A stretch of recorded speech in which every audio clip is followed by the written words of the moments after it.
everything you cut with this must come out fancy. Watch this, please. You cut down, you turn the potato, and then you cut through the edge. First one way and then the other. Sweet potatoes cut like this. Drop them into a little batter of pancake flour and fry them. When they're golden brown, sprinkle molasses on them. Serve them with strips of bacon for breakfast. Why, they're delicious. Here's beets, you pickle them, and carrots, you steam or cream them. In making the original French fried potato, cut them in thick slices. Put them one on top of each other. Cross-cut the slices, and you'll never eat a French fry any other way. The potatoes cut like this will not absorb the fat because they're garnished around. Pineapples cut for your pineapple and cheese salad, cut them the same way. Here is one, and this is a dandy. Cuts any thickness or any size.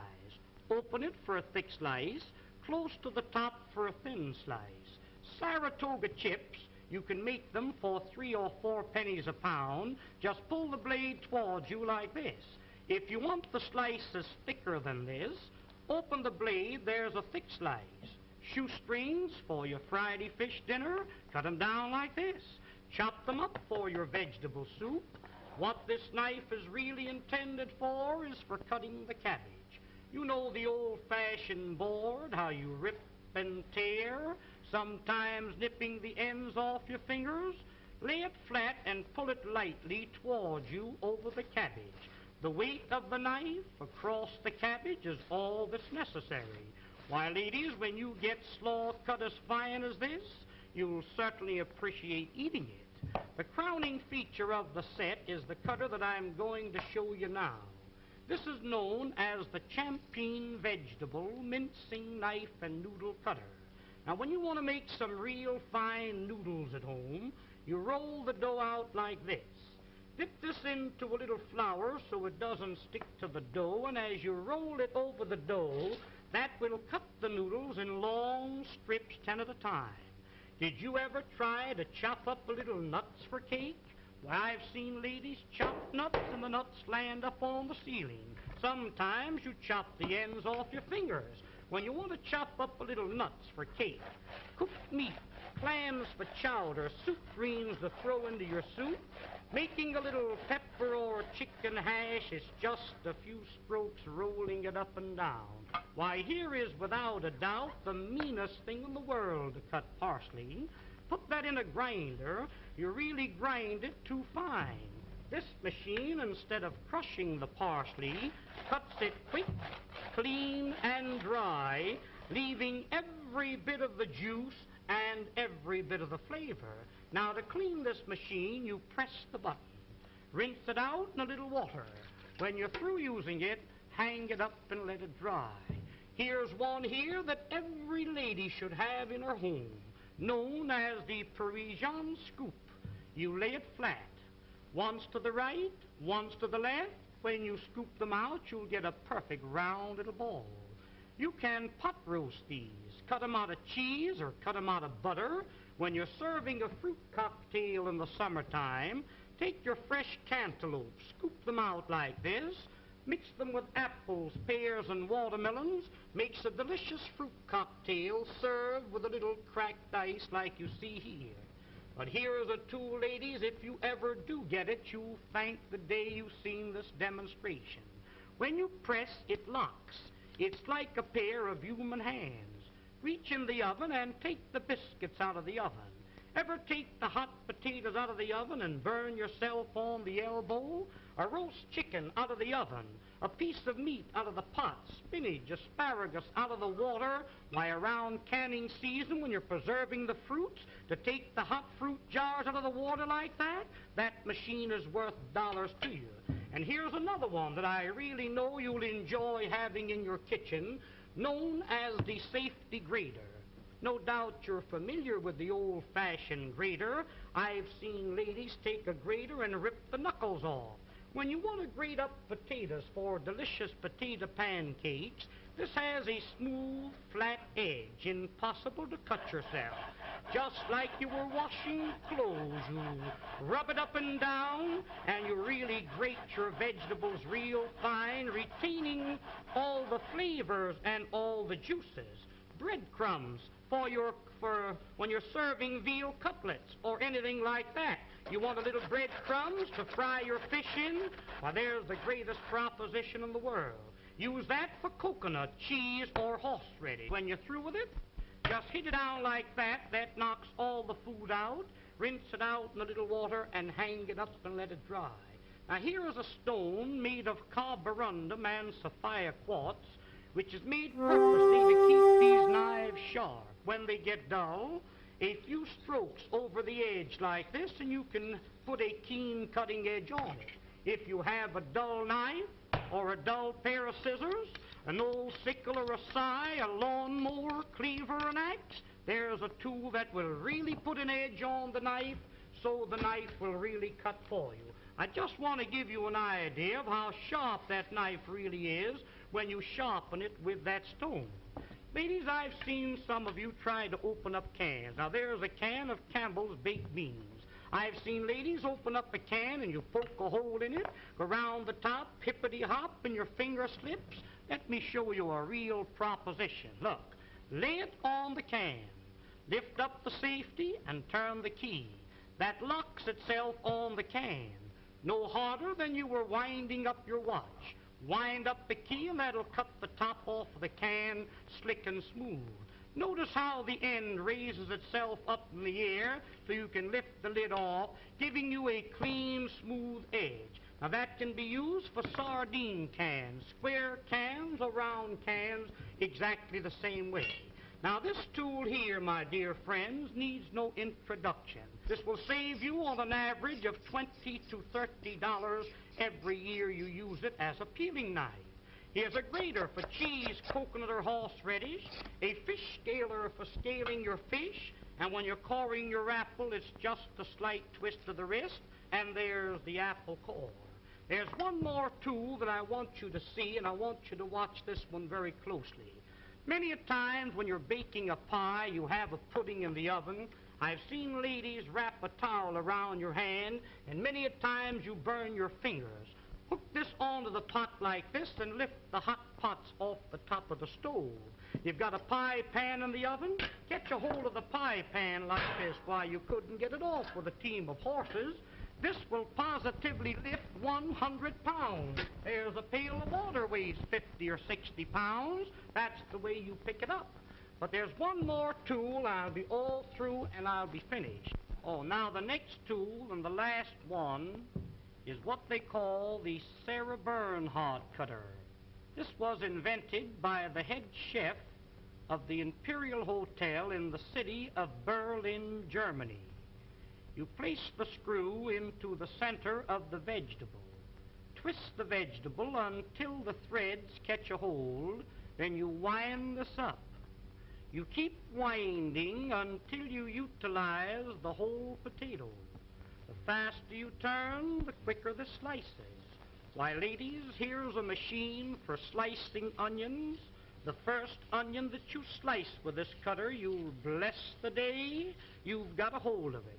Every slice cut exactly the same thickness. Every slice cut the same size. In making what they call a rosette, pull the vegetable out like this. Pin the ends together with a toothpick. Drop that potato into the hot fat and fry it. That will come out like a donut, golden brown. If you're serving a nice fish dinner, a little parsley goes in the center with the fish all around it. Makes a very appetizing dish. Did you ever try to slice onions with a knife? You know how you get one thick slice and one thin slice? Run the knife through the center. That will separate each slice individual. Almost like magic, there is every slice cut exactly the same thickness and the same size. Wouldn't you like to have a set like this in your kitchen? Why, of course you would. Now don't forget, attend this theater every week and receive this 12-piece fascinating...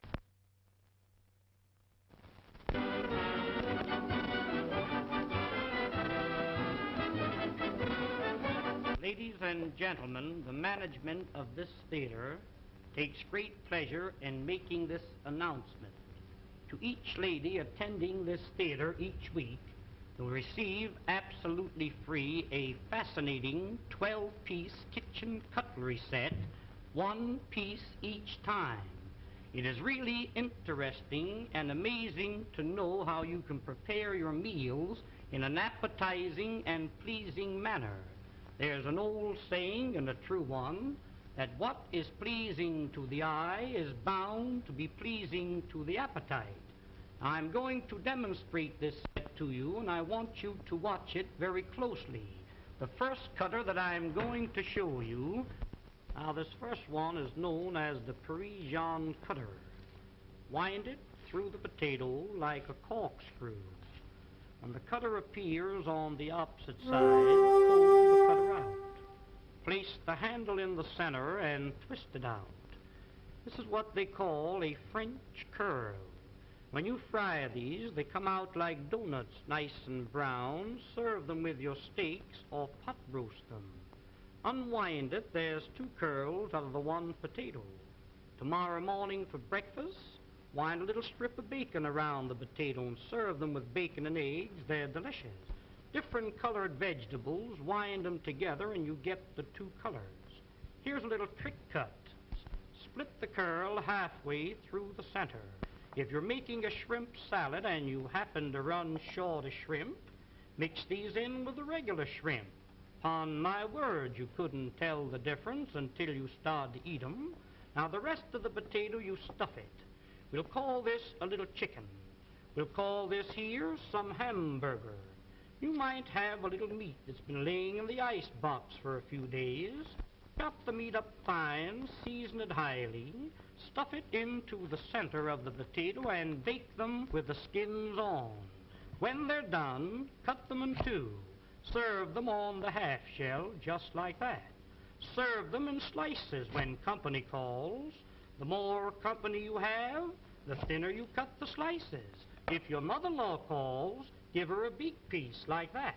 Now the second tool in the set is known as the garnishing knife. Everything you cut with this must come out fancy. Watch this, please. You cut down, you turn the potato, and then you cut through the edge. First one way, and then the other. Sweet potatoes cut like this. Drop them into a little batter of pancake flour and fry them. When they're golden brown, sprinkle molasses on them. Serve them with strips of bacon for breakfast while they're delicious. Here's beets, you pickle them, and carrots, you steam or cream them. In making the original French fried potato, cut them in thick slices. Put them one on top of each other. Cross-cut the slices, and you'll never eat a French fry any other way. The potatoes cut like this will not absorb the fat because they're garnished around. Pineapples cut for your pineapple and cheese salad, cut them the same way. Here is one, and this is a dandy. Cuts any thickness or any size. Open it for a thick slice, close to the top for a thin. Evening, everyone. How we doing tonight? What's a happening? We's got a fun night tonight. Relaxing night. I once again am having trouble getting going today.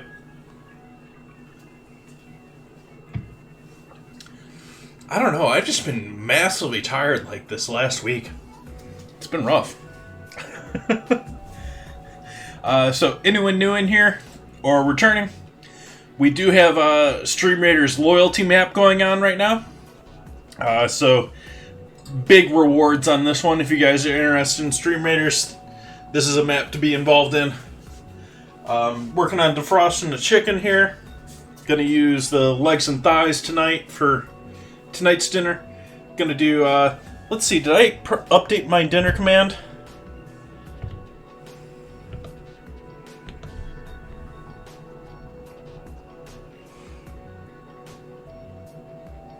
What did I write there? Yep, that's about right. Sounds about right. Okay, so I think we're gonna start off with potatoes. Get our oven going. Turn on the fan too.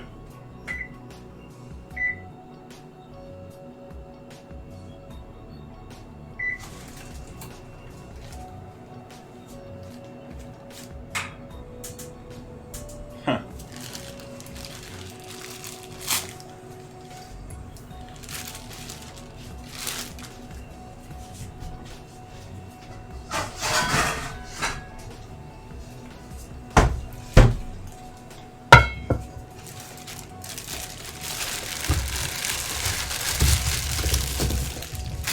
Ooh, wow, those guys got some growth on them. I just bought them. That's not fun. So we'll take off our little sprouts on these guys.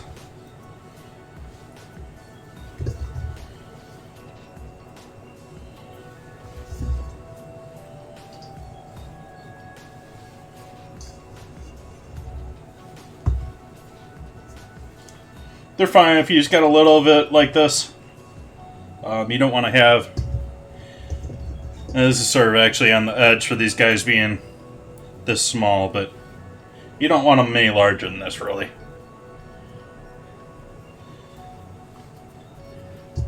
And I don't know if you guys can really see there with the... We got some just trying to grow on me.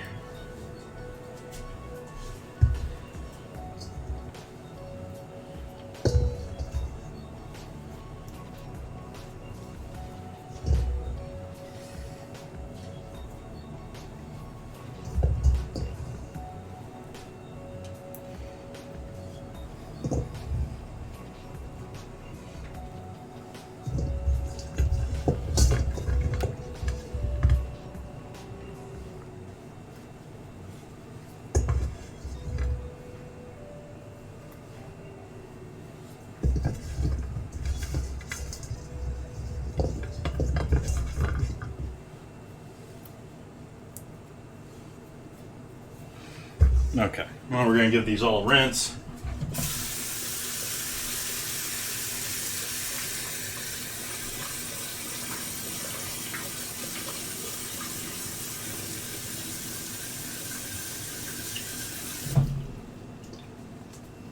Make sure they're all nice and well rinsed.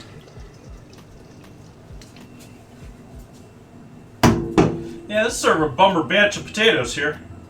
We only got like 3 colored ones, and they're all missized compared to the rest of them. Not very happy with this at all. And like I said, I just got these guys, and they're already trying to sprout out on me. Doing a little scraping of some of the obvious dirt here.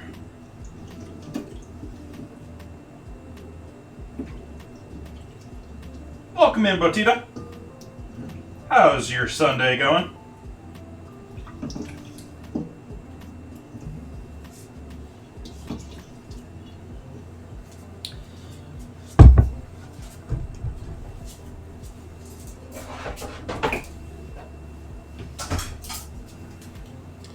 Strain them out.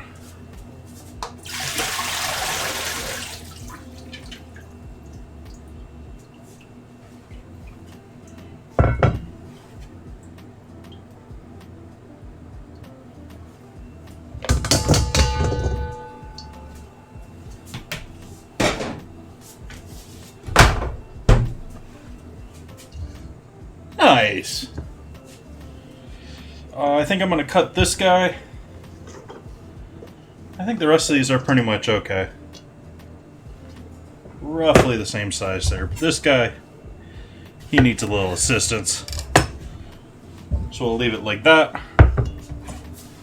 Need roasting pan and parchment.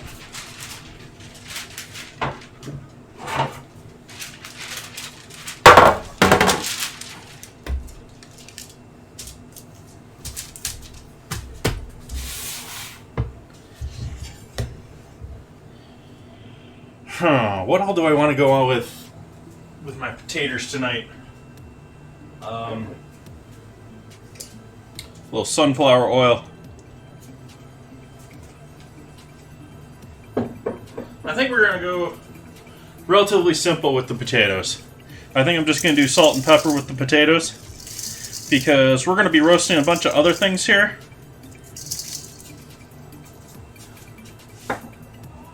Well, salt, MSG, and pepper.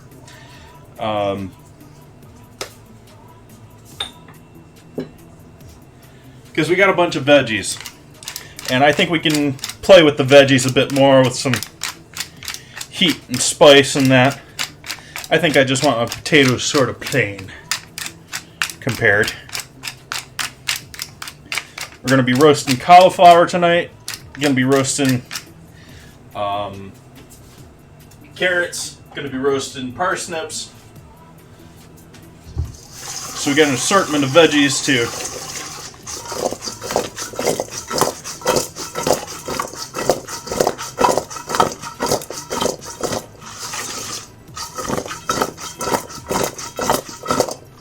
Make sure they're all coated in oil and salt, all nice and shiny.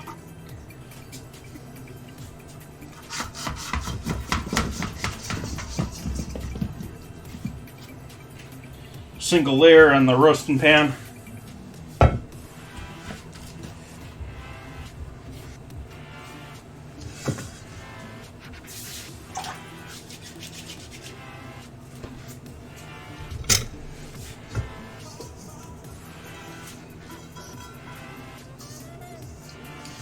Probably half water, but pour less of this over the top of some of them.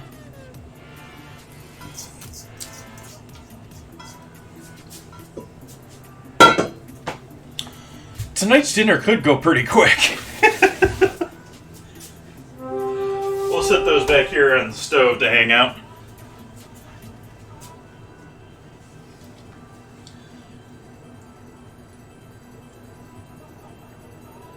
Turmeric for the... Oh, for the word. Oh yeah, there's a Scrabble thing in the chat, isn't there? You're not trying to suggest me use turmeric for something? Let's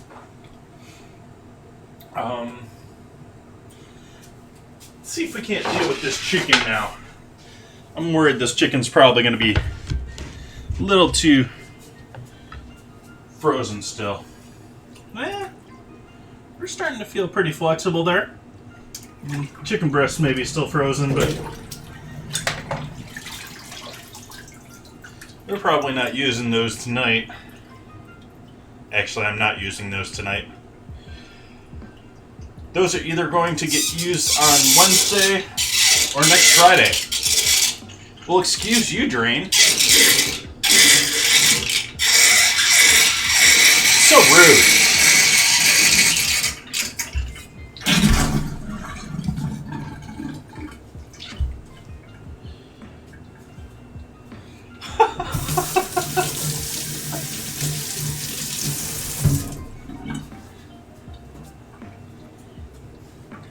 So we are going to use the legs and thighs tonight. We'll start by trying to get ourselves a nice cut on those. We'll go into these chicken breasts that are still frozen.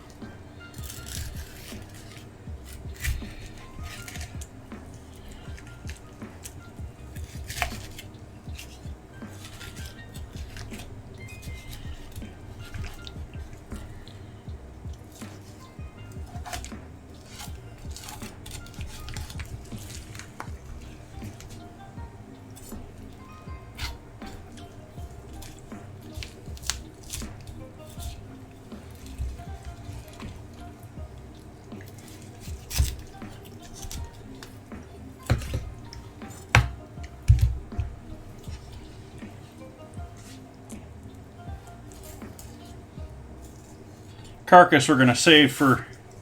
I just added a whole bunch of dates to upcoming dates. We're got everything in there for February for the most part. Well, that I'm going to tell you ahead of time. And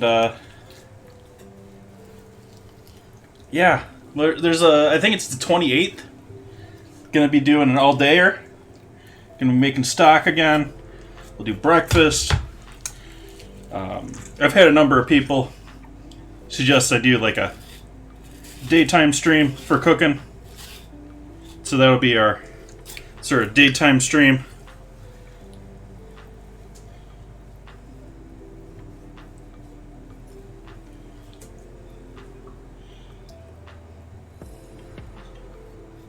But that's when we'll use this carcass to make stock.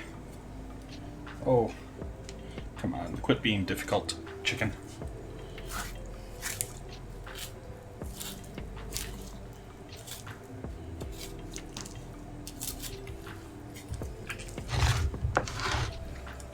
Hey, Trigger. How you doing tonight?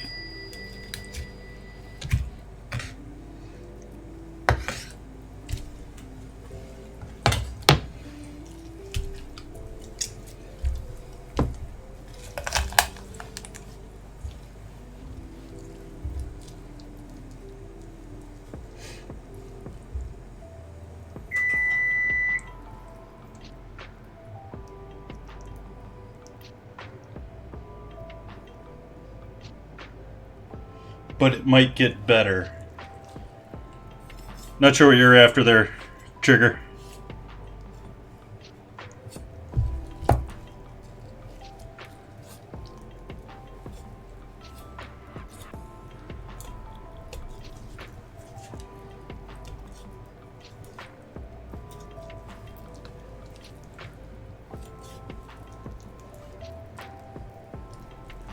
Oh, okay.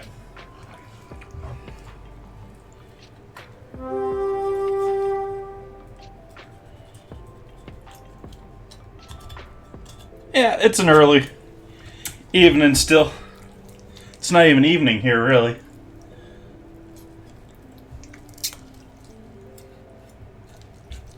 Oh, come on. Where are you, joint?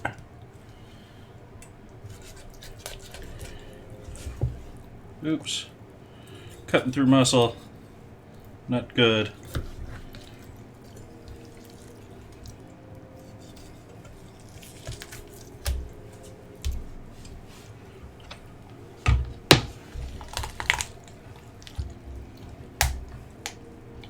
Come on, pop joint.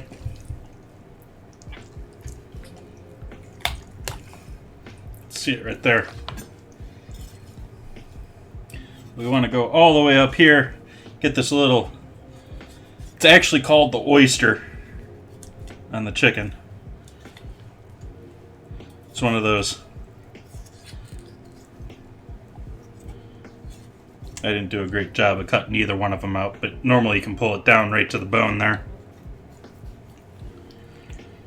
Come through here, go through the joint, make sure you got the joint broken. You can just tear the rest off.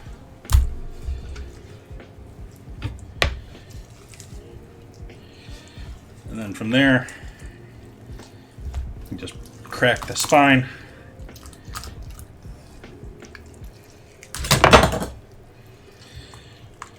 Save yourself some space when you're freezing it.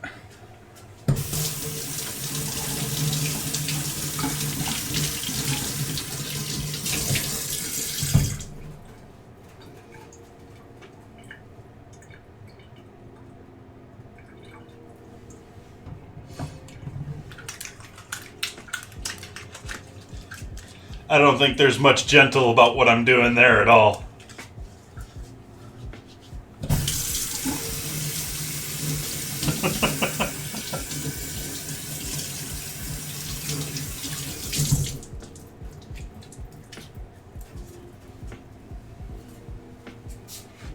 Ooh, nice trigger.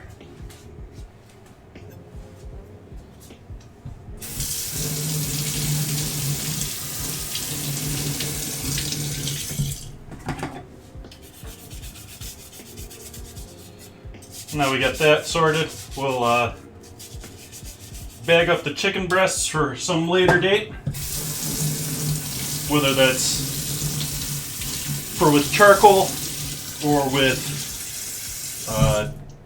chicken fettuccine, I think I've got coming up on the schedule.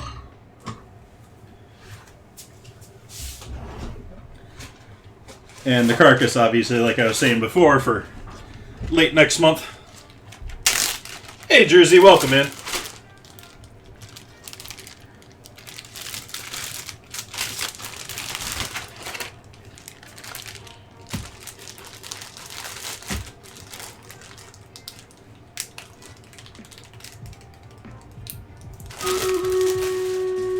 Bottle.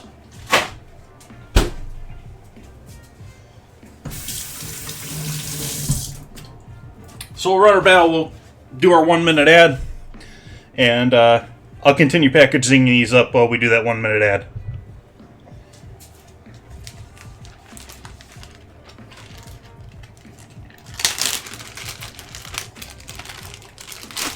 Black chicken fettuccine.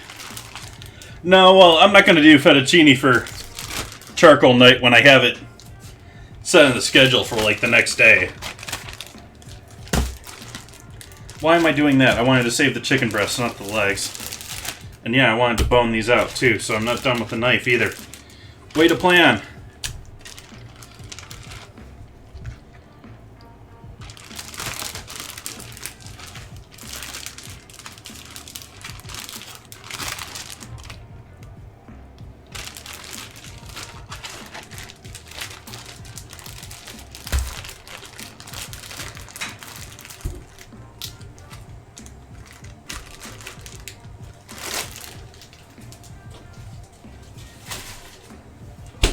I normally wouldn't throw those back into the freezer. They're still partially frozen, so why not? You're not supposed to defrost and refrost because when you freeze things, cells get punctured because the water freezes into crystals. The crystals then are larger or different shaped from the cell walls that the thing you're freezing, whether it's protein, whether it's plants, whatever it is. And so it breaks down whatever you're freezing each time you freeze it. Let's do our battle. See how we do against our boss here, me and Alan.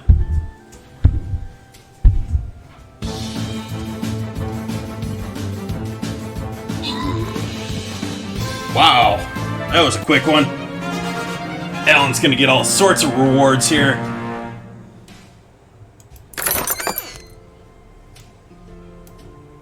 Congrats, Alan. I thought that was gonna be a higher boss win for being a loyalty boss. That was just a single scroll, wasn't it? Boo. 50 gold. Hey, scroll. Nice.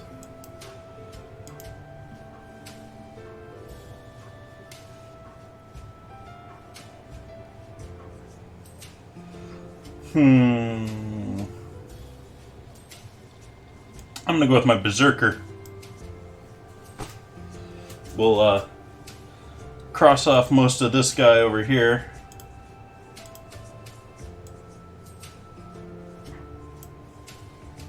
Leave a little room for bombers, etc. So how is everyone tonight? What's new?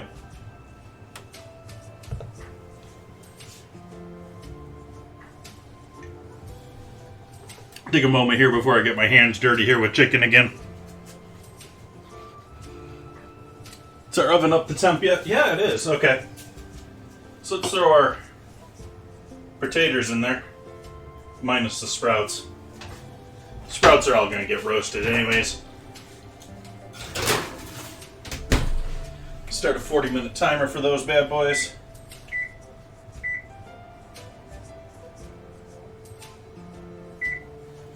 We'll forget about them for a little while.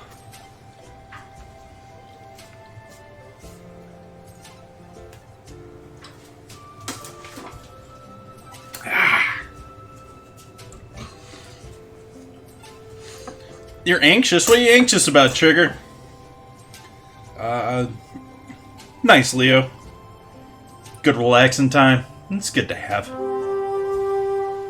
Yeah, a lot of people getting snow again. Seemed like we got big early push, and now we're getting, especially in the weird places like Arizona and Texas. And now it seems like the usual places are getting a little bit more of a push. I guess New York's getting quite a bit of snow right now. Not sure where you're at, though, Jersey.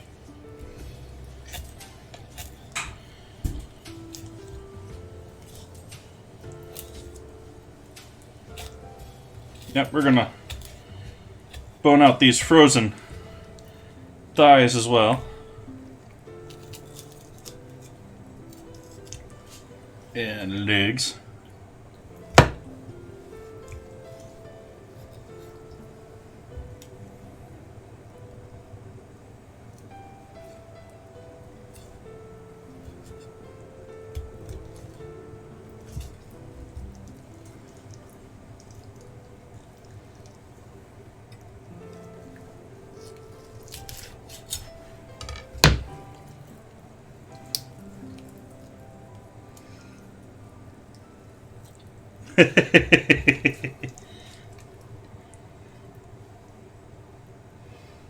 Yeah, it doesn't get any less fun, but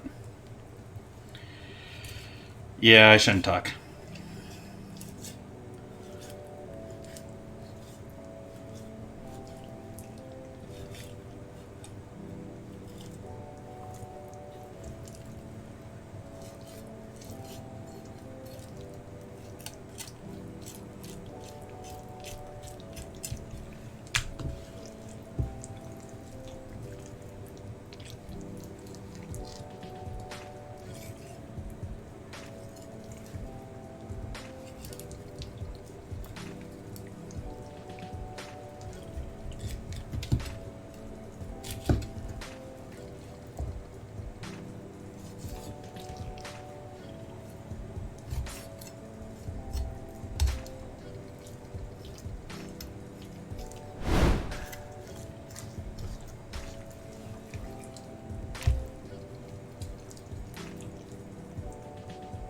Waiting for someone to dig themselves a grave.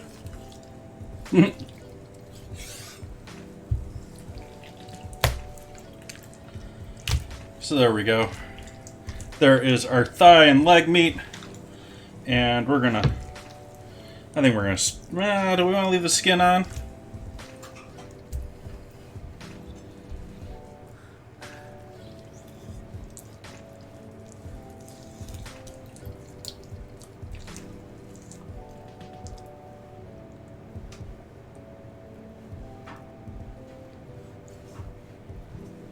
We'll leave the skin on. See what we get out of that.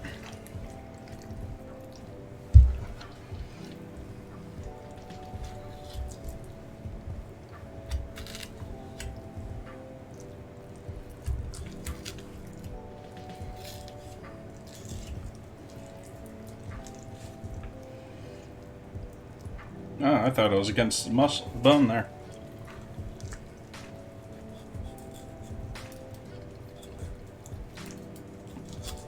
Darn frozen meat. By the way, I don't suggest butchering things with them still being frozen. It'll help you when you're trying to slice meat, but butchering frozen meat is not a fun job.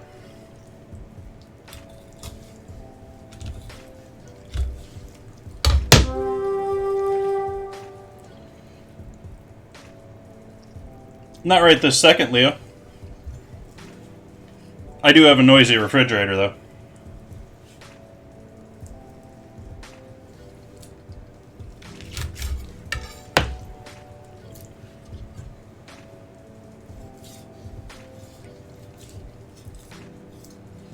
No, what you're hearing now, if you're hearing anything, I don't really hear anything in my earpiece.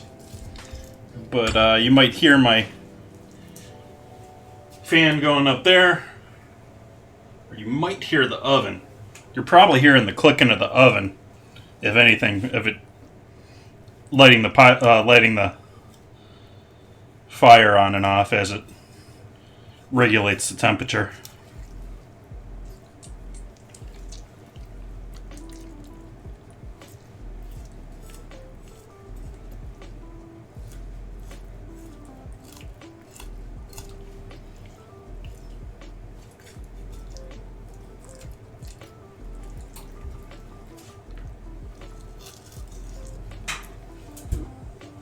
That was the oven.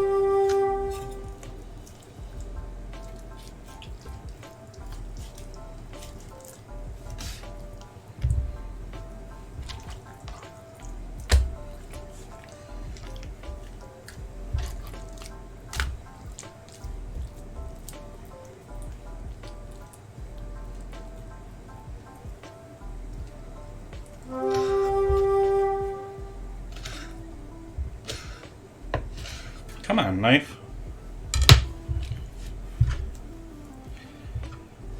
Alright.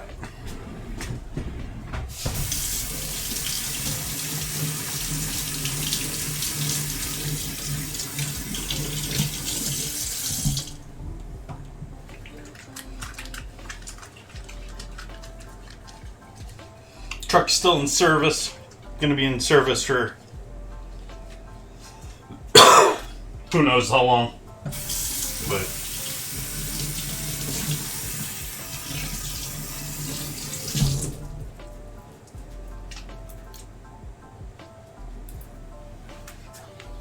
their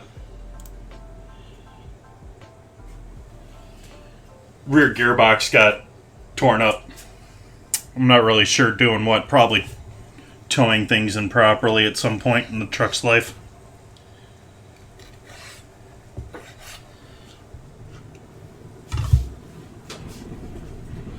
Okay, how do I want to go about things from here? I think I'm going to get that cauliflower and other stuff ready to go in the oven. Yeah, tonight's going to be a quick night. Unless we just hang out and chat or something. What name has your truck?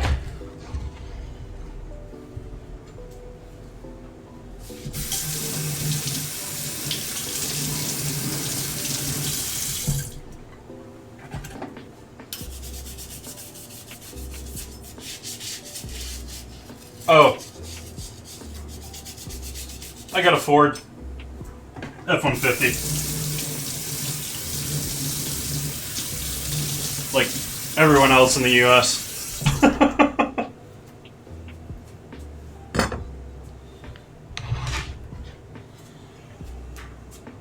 When I bought it for towing the trailer that I have.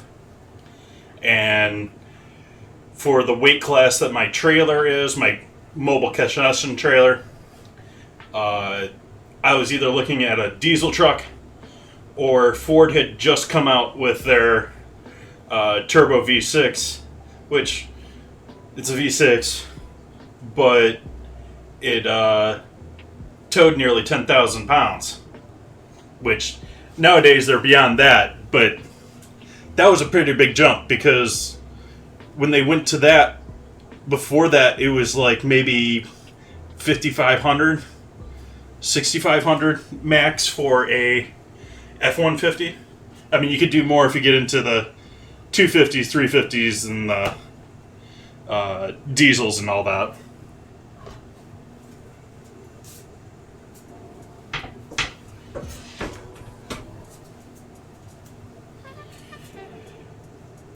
Cauliflower.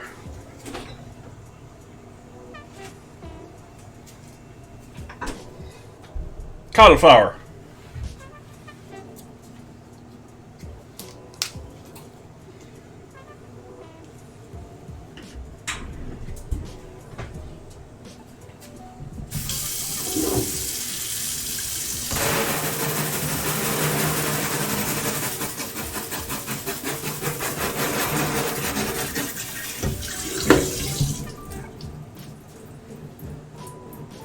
Bought this guy at the farmer's market, but at the same time, I don't trust it to be very fresh. You got some age looking here. And the vendor I bought it from was traveling from some distance. May have been to a couple of markets, sort of a thing. A lot of the farmers markets, at least here in California, you get this odd mix. Oftentimes you'll find a lot of nice local farms, but if you're not watching where the farms are from, you have a number of very large farms, like the large fruit packers and stuff like that. What they'll do is they'll pack up like vans, like rental vans, and sell them to people. And then they go and sell them in the name of the farm. It's completely illegal, but it still happens because the farm is still filling out the farmer's market paperwork for them.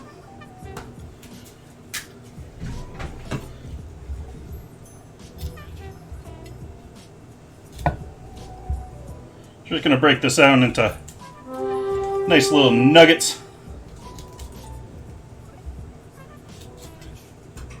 Cauliflower goodness.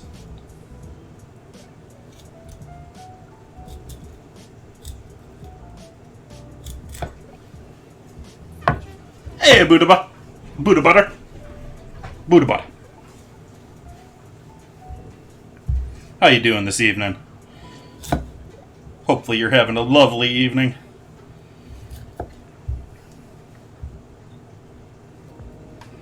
We're working on some chicken and roast veggies. I'm going to eventually make a sauce for with the chicken.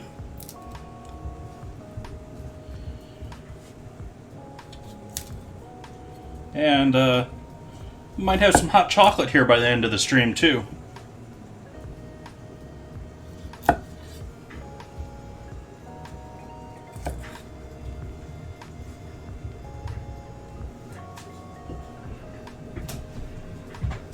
Yeah.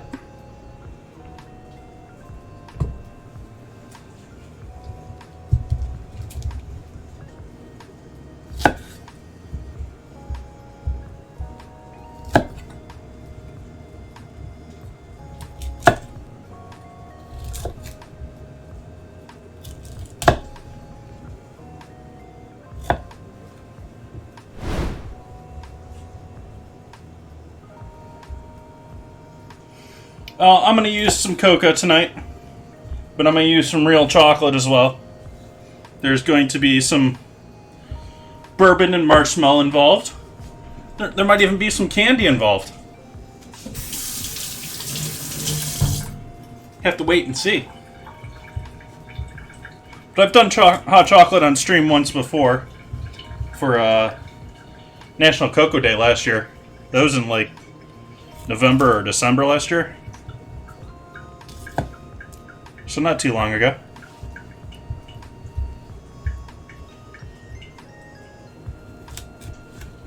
No charcoal. I did get my charcoal today though, so I have charcoal. And show it to you here in a moment.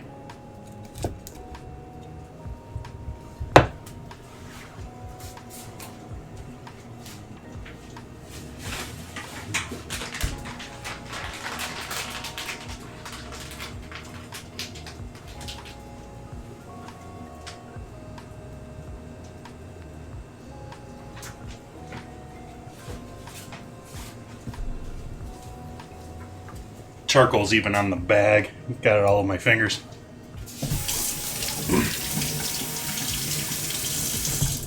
Well, it's currently winning, Botita, it's currently winning ingredient challenge for next Wednesday. It was either charcoal or nori. And right now, charcoal's got the leading vote by quite a bit. I think it's leading by like 4, 5, 6 votes right now. No, Jersey, I try and... I've been sort of thinking about it this time, but I try and leave my actual planning for Monday when I close the vote. I'll do my shopping then. And depending on if I'm going to get the stuff in at time, that sort of a stuff, I'll post the menu Wednesday morning in Discord, maybe on Twitter.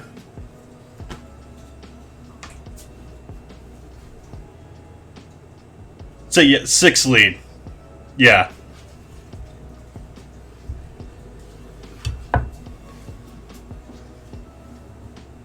Let's give this a quick wipe out here. Same bowl we use for potatoes.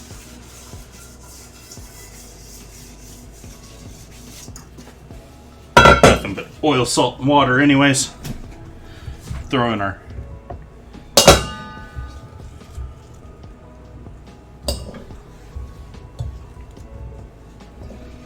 trying to grab only the large pieces and leave the small fodder behind. It's all going to get burnt in the oven when I'm roasting it anyways, because it's all much smaller than everything else.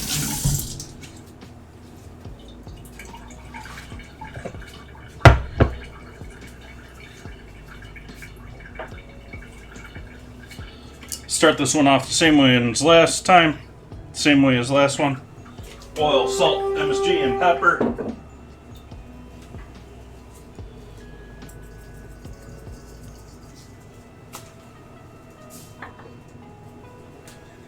I actually found out the other day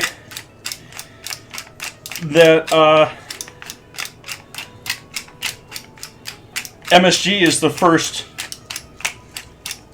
like, I'm forgetting the proper term for it now, but like there's an actual classification of food flavorings and food additives. MSG was the first food additive as far as being classified. I mean, we've actual use of additive, we've used them for ages, but the first thing to be classified as an additive. So we got that and that. Let's do a little onion powder.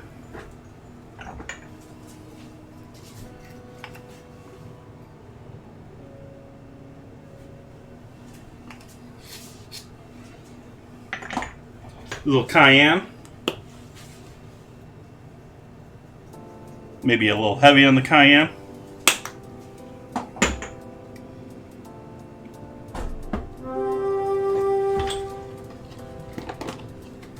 Little cumin.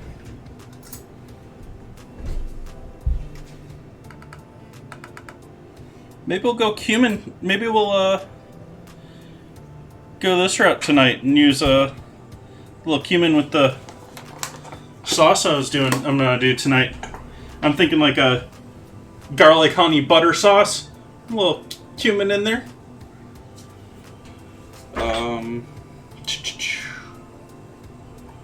And why don't we do a little smoked paprika too? If only for color and the smokiness. But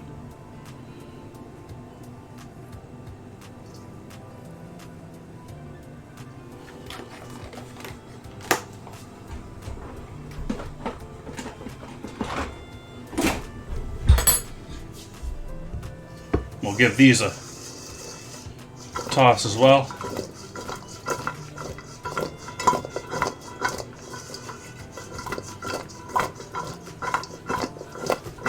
Oops, dropped one.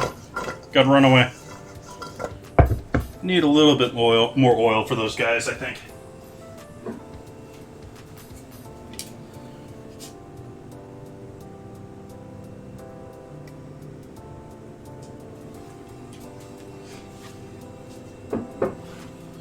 We're not going to throw these right into the oven here, even though we're getting close to the time we sort of need to match up with the potatoes.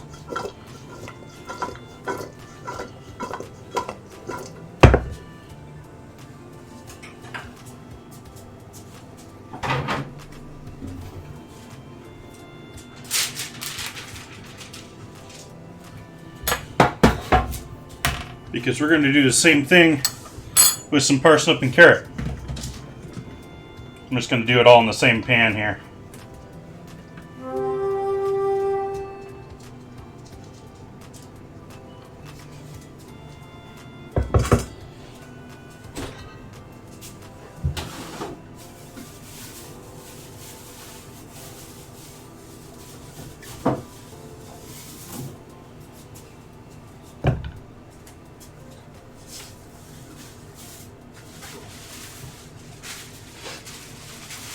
Let's use a bless these carrots.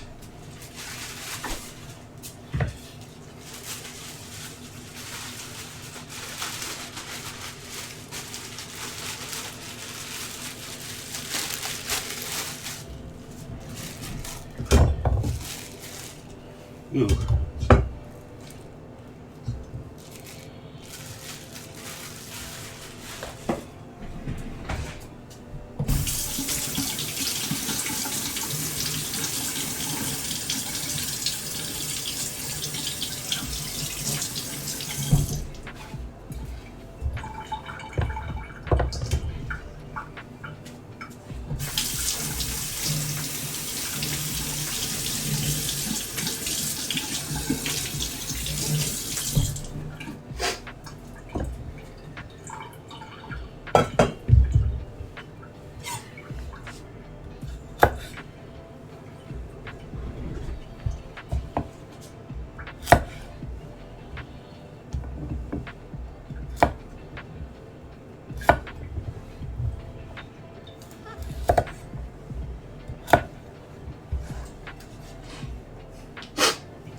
on, nose.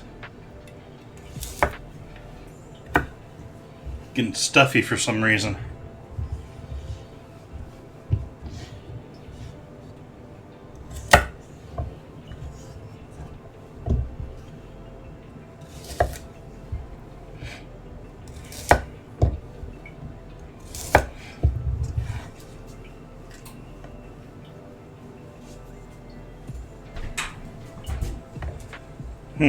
How do I want to go about these?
If you guys haven't seen this type of cut before, you just gradually decrease the angle you're cutting at it so that they get roughly the same amount of size as far as cook time.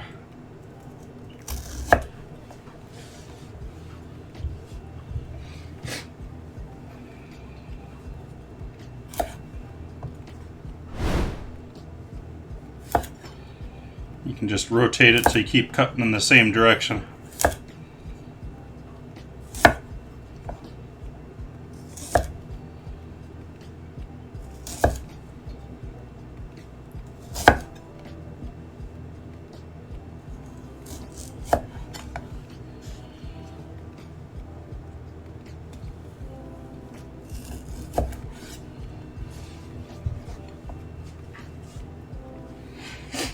Carrots.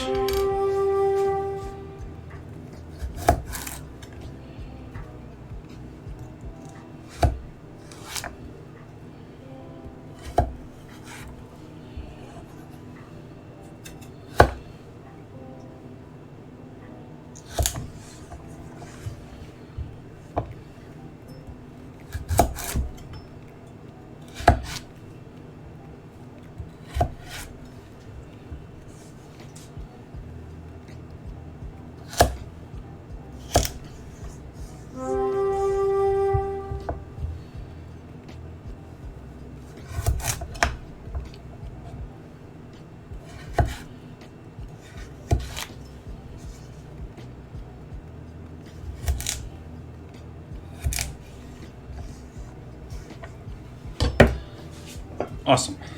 So, rinse and repeat.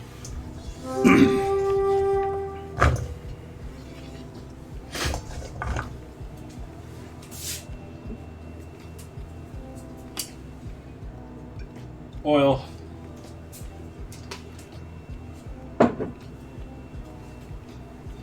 Salt. Actually, I don't know if I hit the cauliflower with salt, actually. I knew I hit it with MSG and pepper. I'm not sure I hit it with salt, though.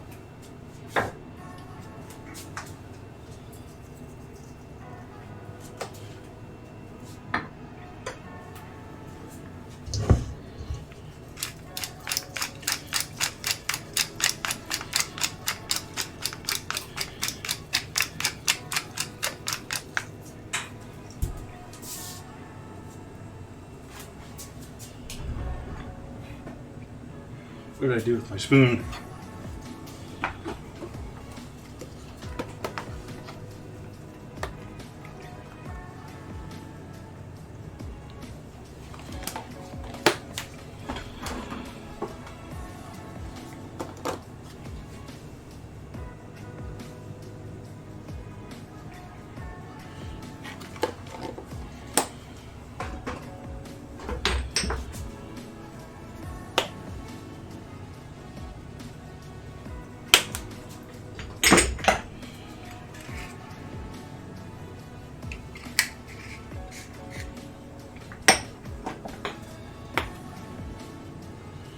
So cayenne, onion, pepper, salt, MSG, smoked paprika, and cumin with oil.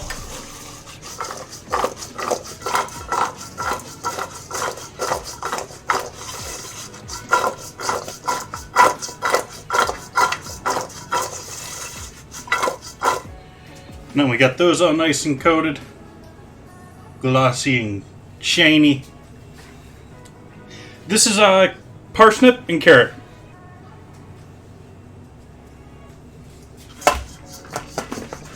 Welcome in, Obi. How you doing tonight?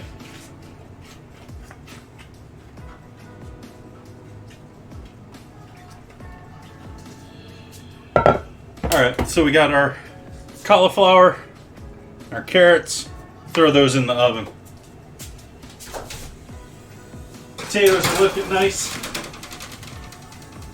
They're getting there. Let's start in on our chicken. What are we going to do for our chicken tonight? I think I'm just going to go salt and pepper on the chicken. We'll make the sauce a little cool.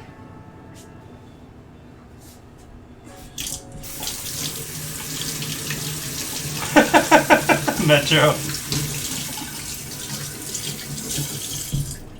Well, welcome in.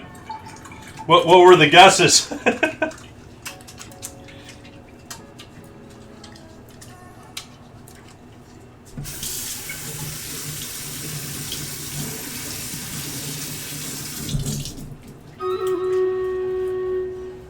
Radish? Yeah, not radish.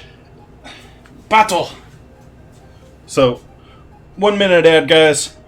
I'll prep the chicken, and we'll be back.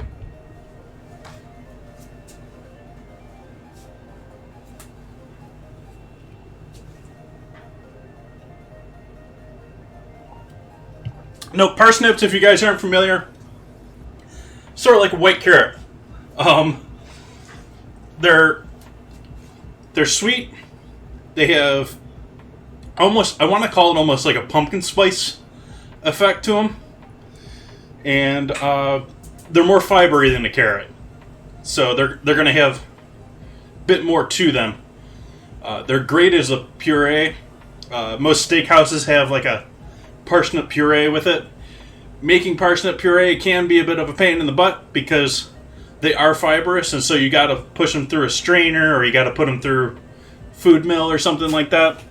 If you just put them in a blender, they're just gonna be a stringy mess until you strain it.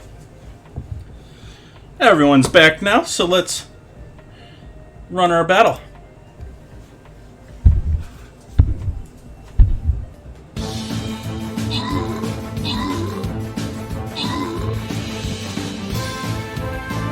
Is the rogue gonna get it before we get there?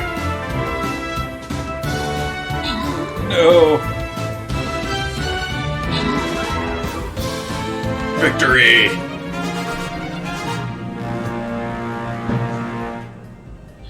Head Mama Bear with the kills, Alan Bastard with the assists, Osmeth with the scrolls. Congrats. And we shall continue on here. Which path do we want to take? Got a gold chest up there, got a green chest here.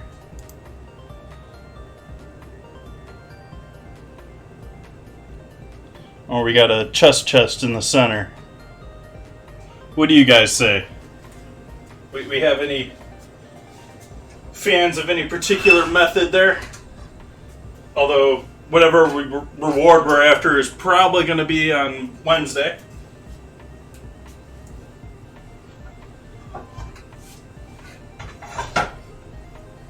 These are already hot from that.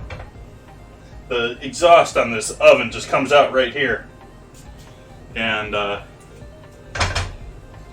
warms up all my pans nicely for me. The top, Leo? Let's do the top.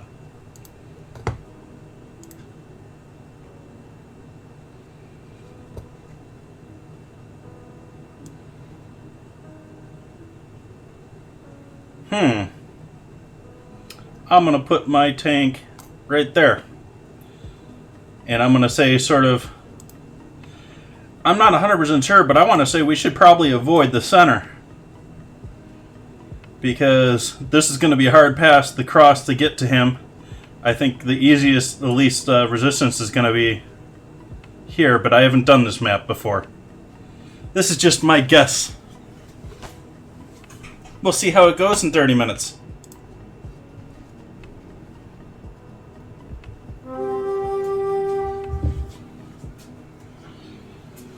So chicken.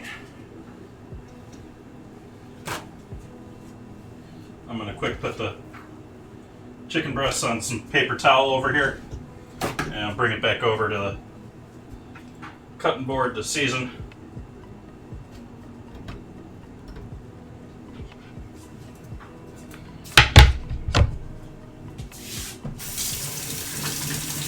Guys just joining in, I butchered a chicken first thing in the stream here. We're going to use the thighs and legs tonight, which is, these are boned out legs and thighs. And the chicken breasts we're going to save for either Wednesday with charcoal or with, going to do fettuccine alfredo. I think it's like next Friday, maybe next Sunday. I don't remember off the top of my head. But it's coming up soon. We'll use it for that otherwise. Also going to be testing out my pizza stone here this next week. Going to try doing Jim Leahy's no knead pizza dough, which I'll have to do mostly ahead of time. You guys are going to miss some of that, but or actually you're going to miss most of that, unfortunately. But we're going to be doing pizza here next week too, so that should be fun.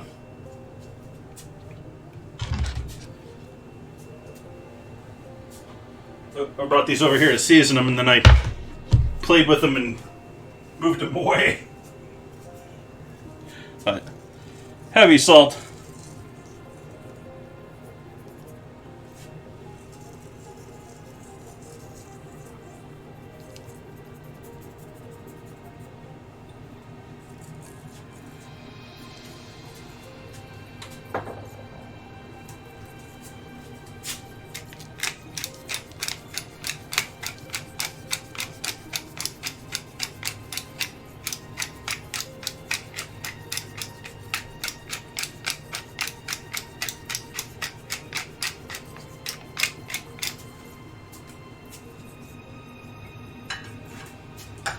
Got the big cast iron there on.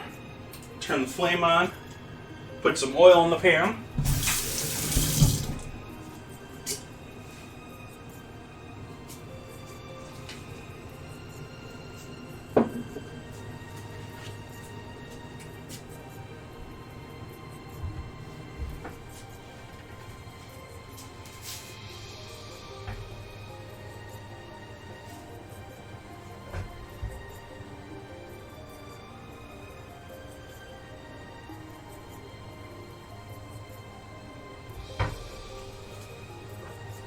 Oil needs to warm up a little bit more.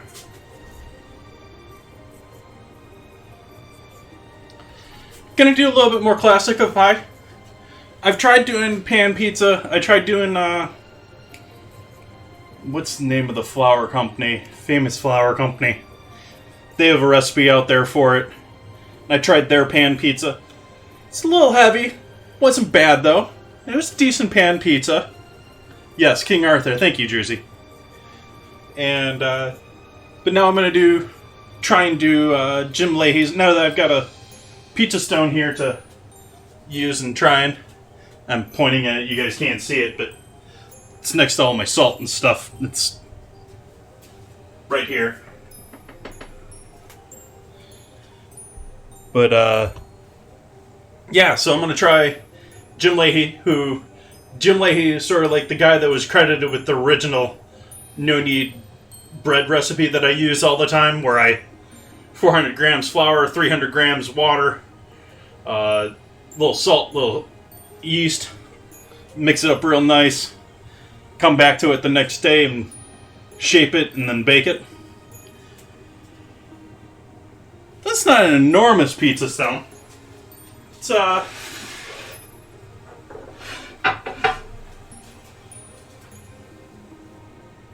about the size of my cutting board here.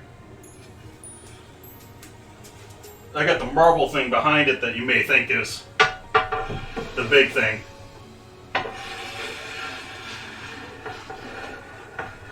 I don't know that I've ever used that marble.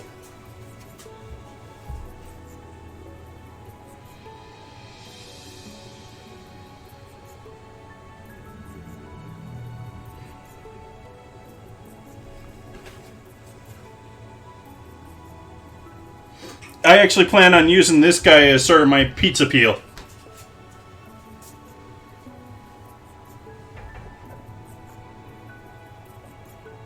I don't have a proper peel.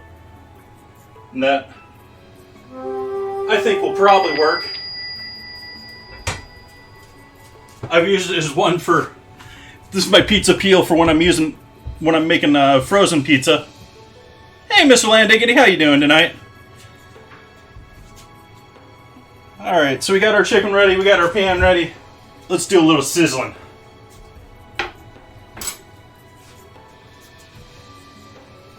On the edge of smoke in there, aren't we? Yeah, we got a very, very light, fine smoke going.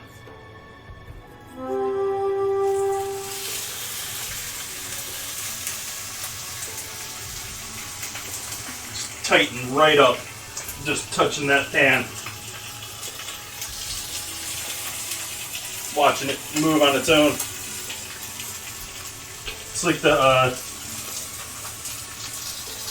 I saw someone post that squid dish that they have in Japan, where they take fresh squid and they pour soy sauce over it, so the squid dances.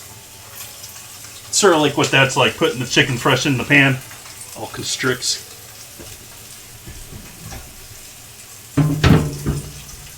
I'm doing pretty good tonight, Miss Landiggity.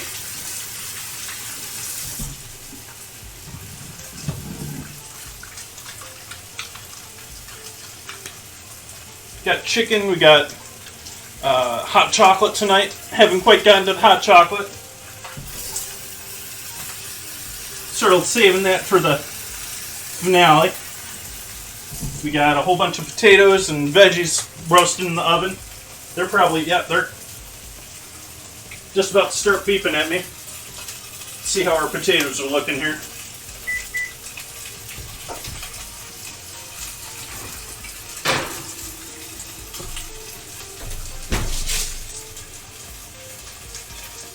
Yeah, those could use a little bit more time. We're getting a little color there on the cut parts. The rest of these could use a little bit longer.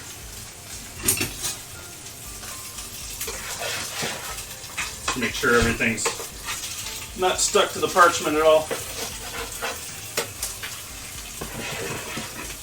Just sort of simply did the potatoes with salt and pepper and oil, MSG. We got carrots and parsnips and cauliflower down there as well. They also need a bit longer. Those are all seasoned up with a whole bunch of stuff. I'm going to give that all another 15 minutes actually.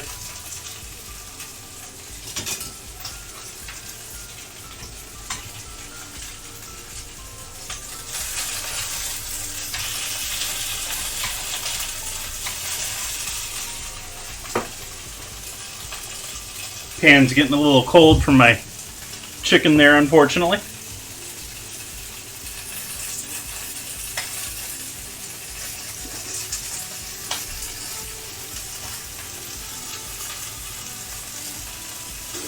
Juicy, I missed that about almost an hour ago now.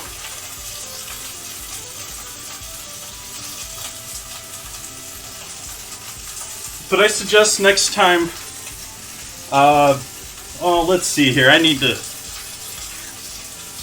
tempted to just take that reward redemption down, just because I'm always at a loss for what I want to do for it, say for it.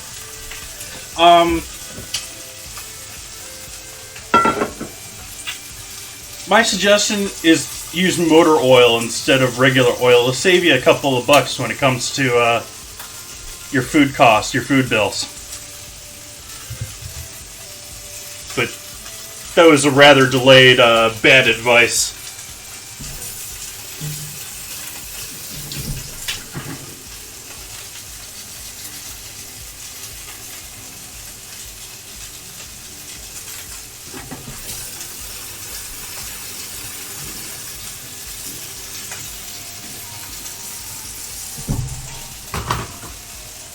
Reminds me of the worst thing that I saw working out of a food truck commissary.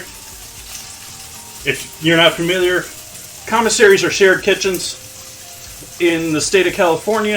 If you're a mobile operation like a food truck, you have to work with the commissary or have a separately approved facility to store your truck where you can do your proper cleanup, you can proper wastewater disposal, all that fun stuff. And so I spent several years working out of a commissary. One of the things that I saw there,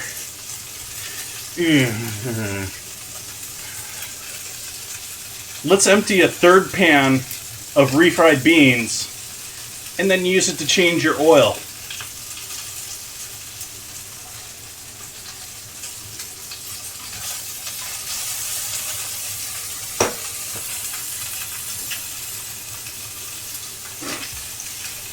Yeah.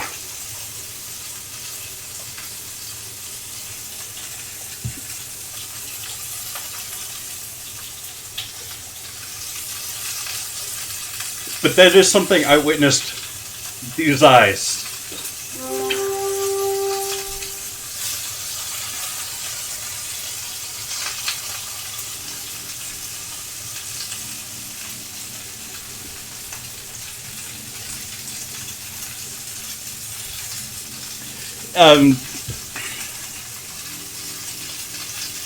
Taco trucks in general are just nasty, guys.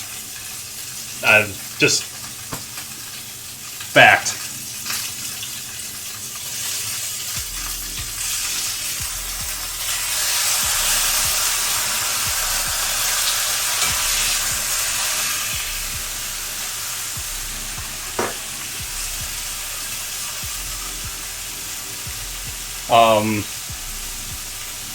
Yeah, the place I was at, they would use the same sinks to clean their floor mats as they would to rinse off their cilantro.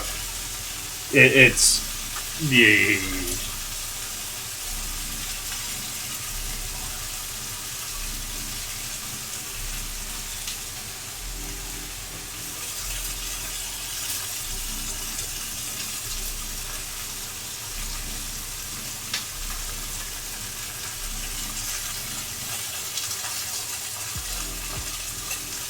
I mean, I've worked in many different kitchens. I would actually say your typical dive bar is probably a safer food place than your average food truck, if their food truck is doing fresh foods. Because most bars are just frying frozen crap. It's not like there's much to ruin there. The food trucks, they're creating actual meals there. We're getting pretty good there with this guy. I think we're gonna try flipping this. This guy's pretty much done.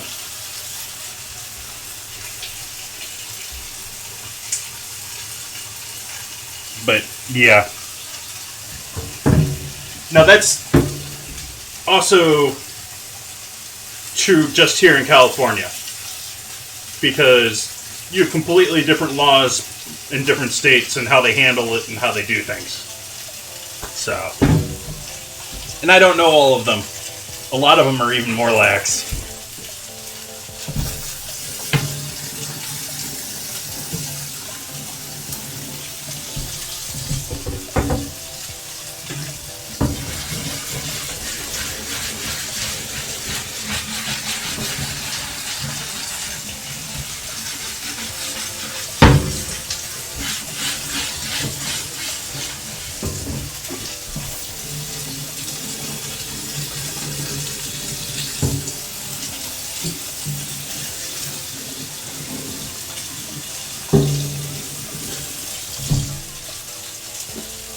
not 100% sure what board it is on the top of my head. I want to say it's bread shape.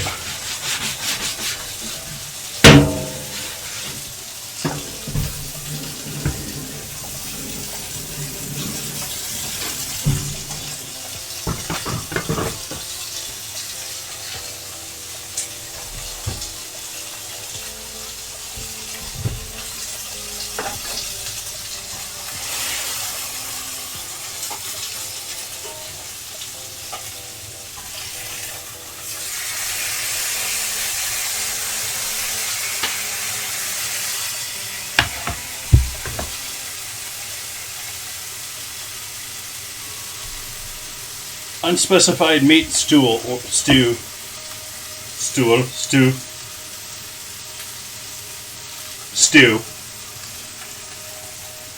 or boiled meat. That's rather generic.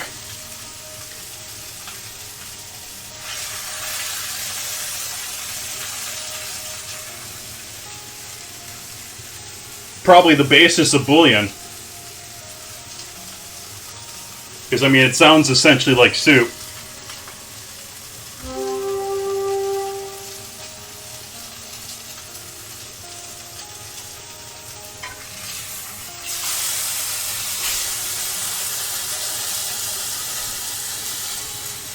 Yep.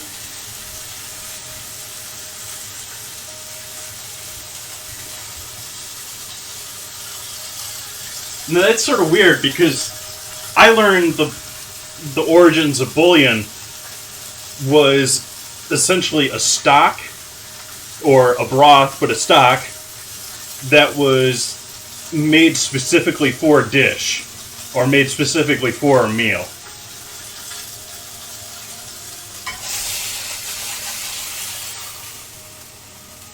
Turn the heat down on that.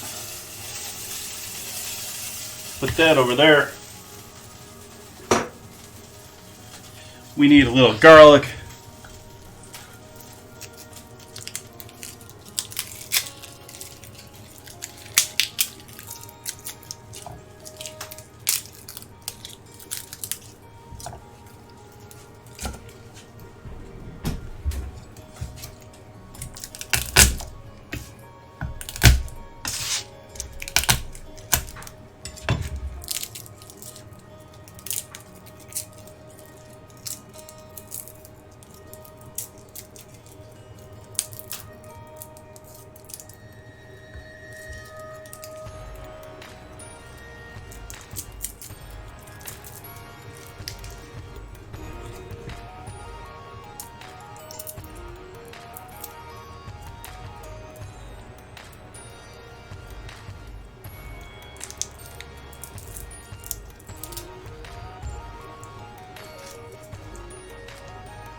They somewhat are and somewhat aren't juicy.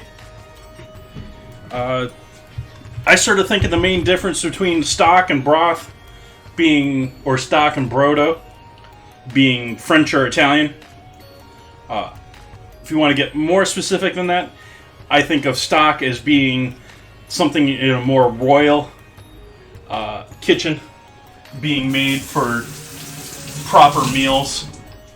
Whereas I think of a broth as being, you're in a big farmhouse, you're in a big vineyard, you're a big operation as far as agriculture.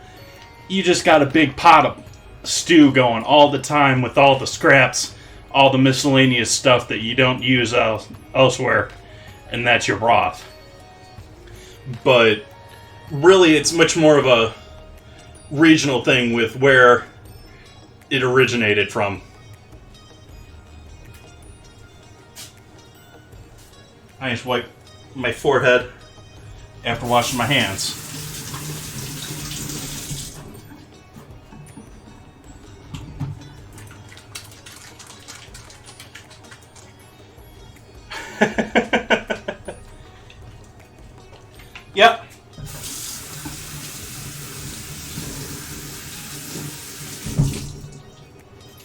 And nowadays you got everyone and their brother selling bone broth, which to me, bone broth is stock.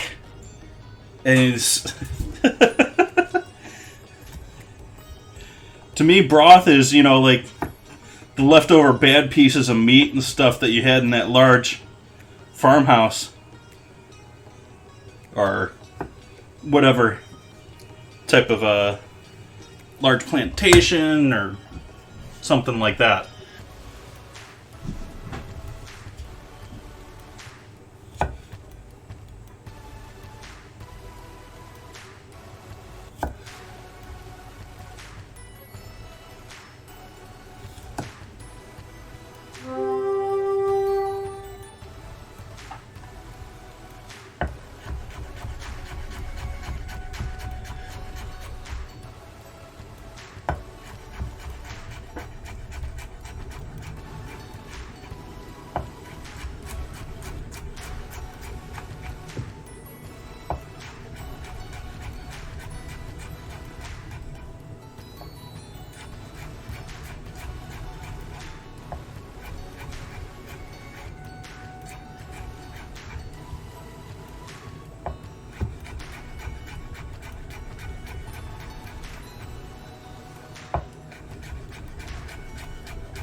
And additionally, at least where I am in Hippieville, Sonoma County,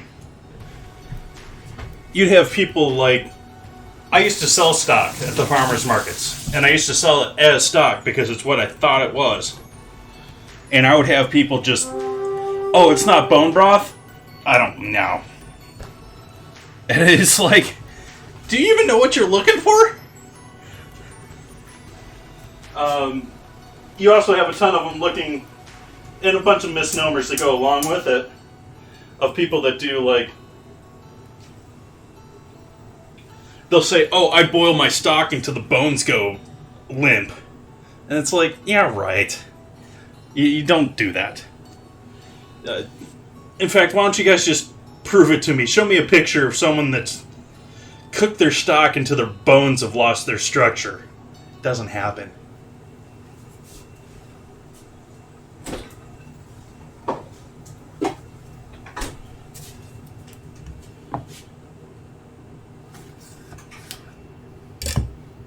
Yeah, we need more butter than that.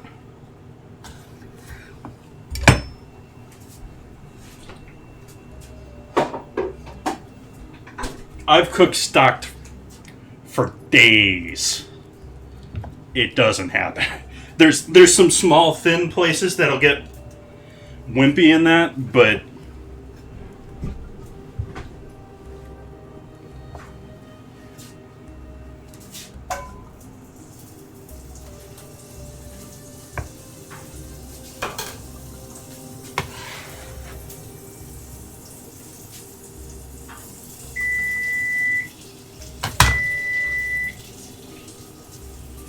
so our veggies are probably ready.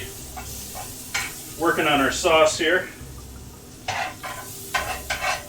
Starting with a little garlic and butter. I'm going to turn the oven off. See what we got here. See if we can leave this in there. They're fine in there for a couple minutes. Add a bit more butter.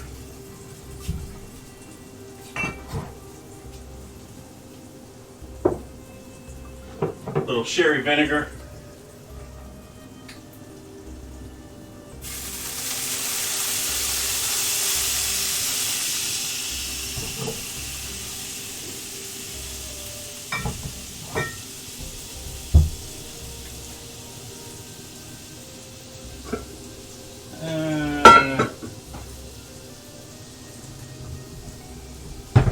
Grab glass. Need some water.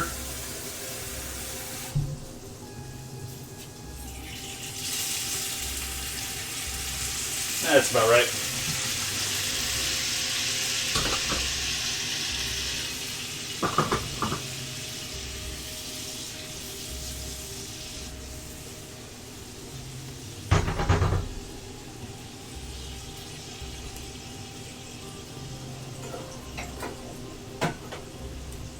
and some honey. If I can get the lid off.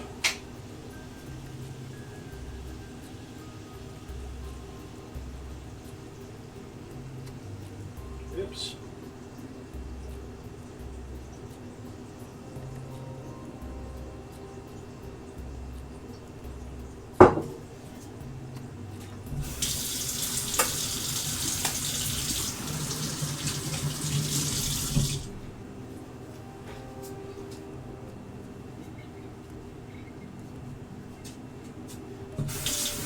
But I'm not even really talking about chickens there, Doozy, anyways. They're talking about doing beef bone broth and, you know, just add a little vinegar to it. It'll break those bones down. No.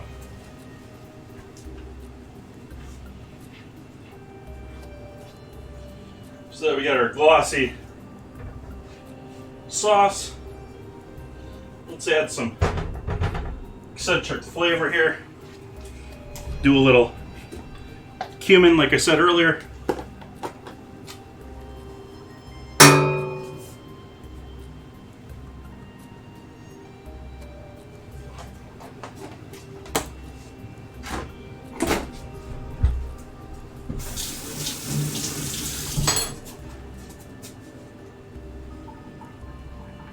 And we'll add a little garlic powder and onion powder to this as well.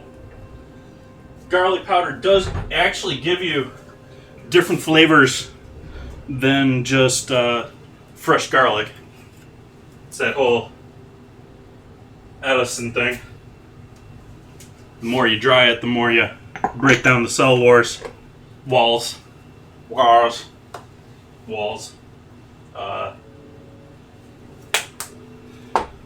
The more and different flavors you get out of your garlic.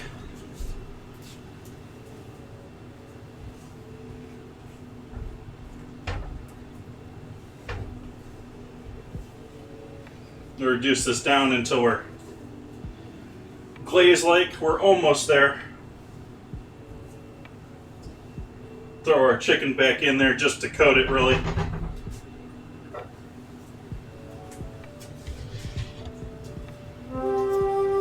Might as well throw the sauce from the chicken in with our other sauce and reduce that down in there. This does have a lot of sugar in it from that honey, so you want to be careful touching it like I just did there. Don't want to burn yourself because hot things full of sugar stick. And they don't rinse off easy.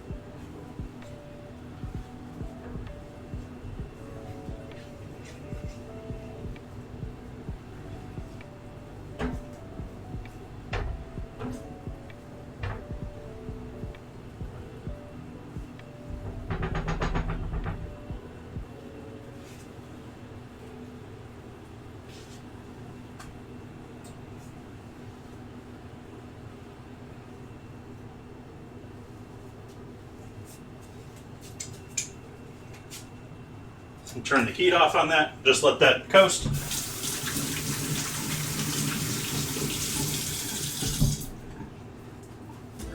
see what we got for roasty toasty veggies.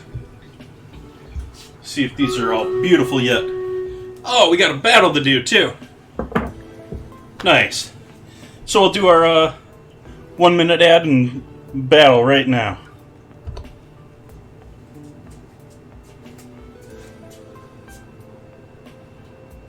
Please show up, timer.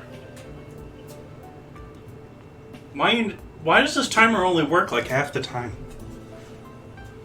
Gonna have to look into that. I changed the location of it. I thought it was being finicky because I was storing it on a cloud folder.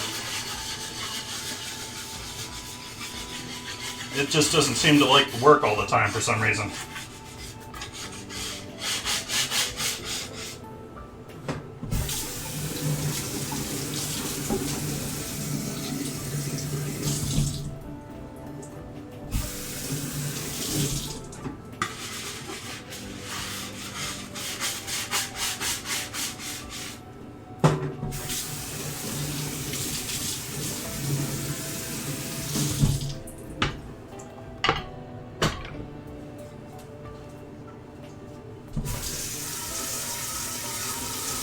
I'll rinse this bowl and then we'll do the battle. It'll probably have been a minute. Or I'll hope it'll have been a minute. I don't think I'm really catching many people with the ads anyways.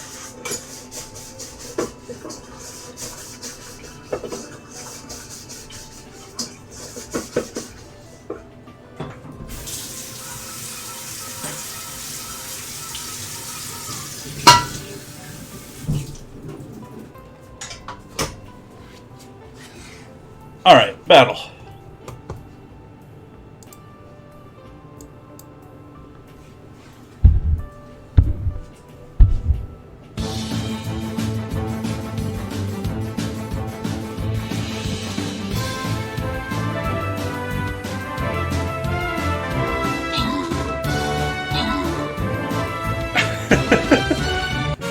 Half the army didn't even get a chance to do anything. Victory.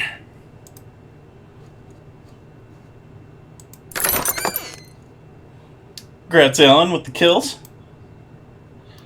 Leo Zio and Alan with the rewards. Congrats. Ooh, 15 gold for you there. That was...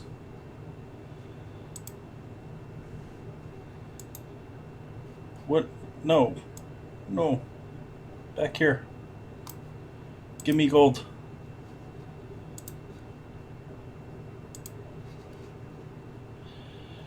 And yeah, let's do one more tonight.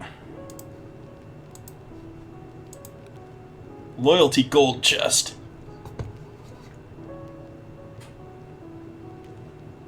Come on. You can load, program. There we go. I'm going to put my tank here in the corner. Let you guys fill out the rest. Yeah, we need to get into that hot cocoa. We got to finish up our chicken and veggies. But let's see what we got for our veggies. Some nicely roasted taters there. Those are looking nice and slightly crinkled. Got some nice browning on the cut parts. So those will be nice. Throw those in front. And carrots and cauliflower.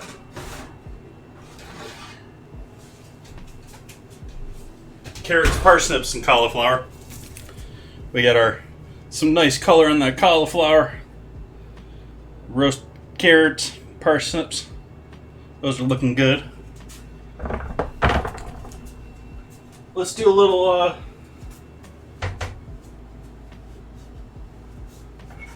hot chocolate action here. Let's grab a nice mug for this. It's the same one as last time. One be different. I like this mug. I got this from a local artist. It looks really dark here, but there's some nice blues in there. Nice blue on the inside there. It doesn't really show up so much with how brown it is. But I really like the way that guy turned out. That one is sort of like second to my daily driver, which is got all sorts of blues and purples and cool colors in that guy.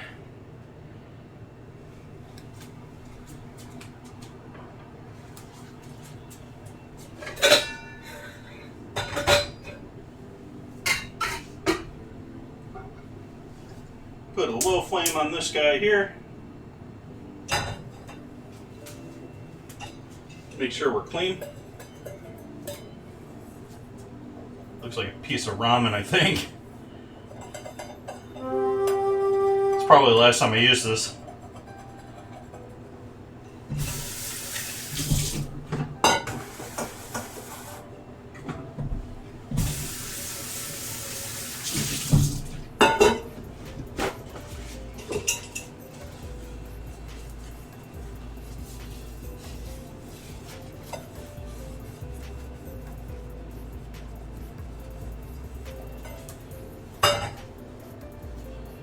We're going to start by filling this guy up with some hot water, because we don't want to put our hot cocoa into a cold cup and have that cold cup cool down our hot cocoa.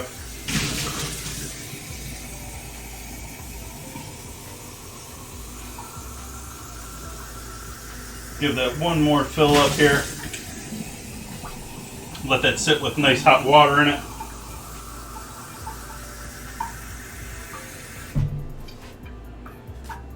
Not quite boiling, but it's steaming. I have a pretty hot sink. I have a pretty high heat water heater there.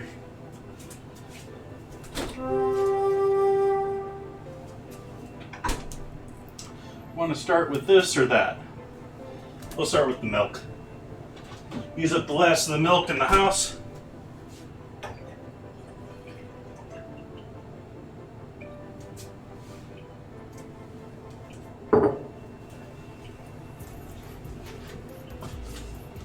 Warm that up with the last of this pack of chocolate. I got some Ghirardelli milk chocolate here. Or, not Ghirardelli, Guittard. Crosstown rivals.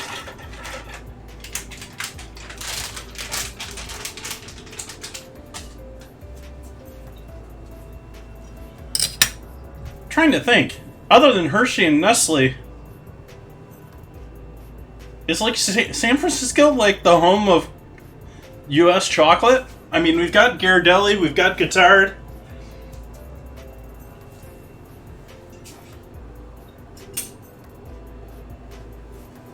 Use a spat. Move that chocolate around a little bit. It's going to be a little bit for that to melt since we're on the lowest flame. We're also going to add a little cocoa into the party here too.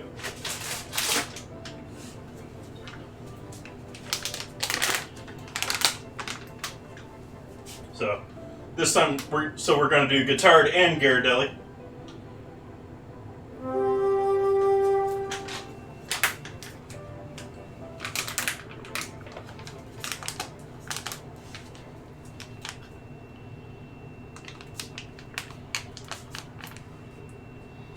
Homemade chocolate?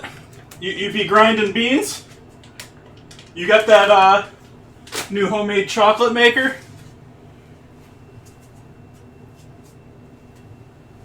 That they're talking about being the gift of next year or this holiday season coming up?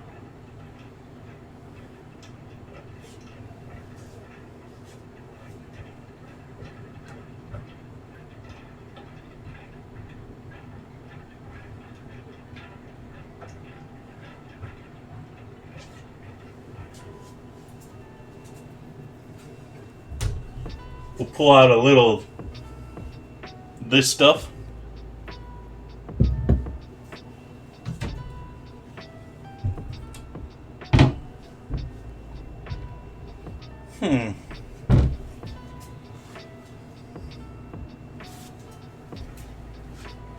Sitting here wondering if I maybe made the wrong choice.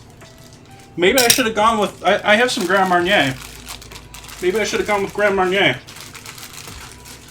Grand Marnier would have been good with hot chocolate too.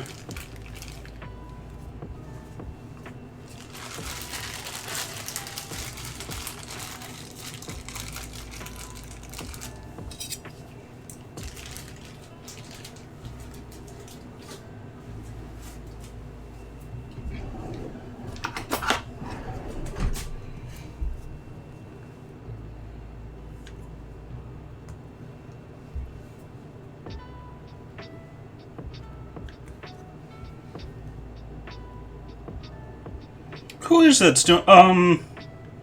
Ad Hoc. One of the streamers here on Twitch, one of the food streamers.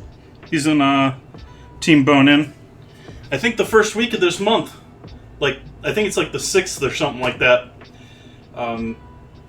He might even be doing a 4th room. I think he said he's doing it for a collab.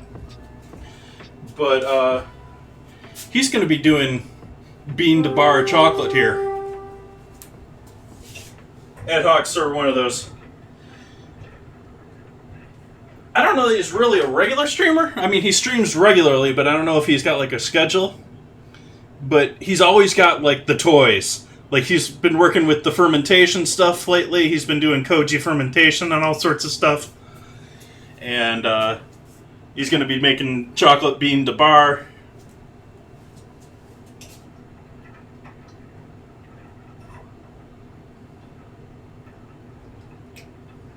So we're just going to slowly and gradually melt this chocolate in with the milk. Real low temp here. This shouldn't get to even simmer at this temp.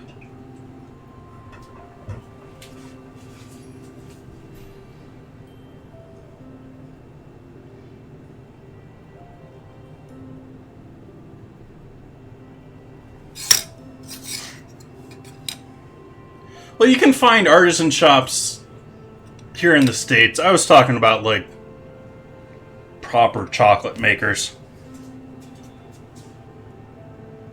What the heck is that?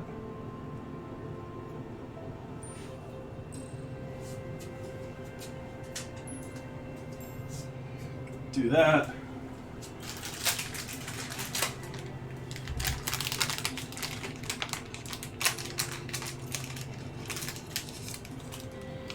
That.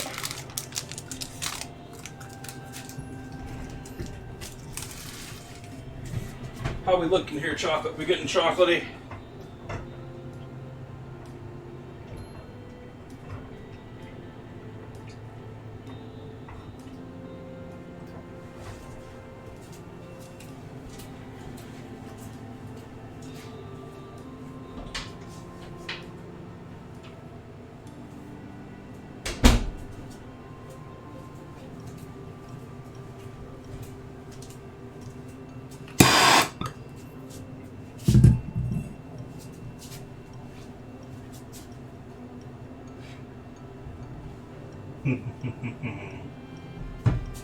Skewer. Use clean skewer. New skewer.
Hey, Epic Wolfie. Welcome in.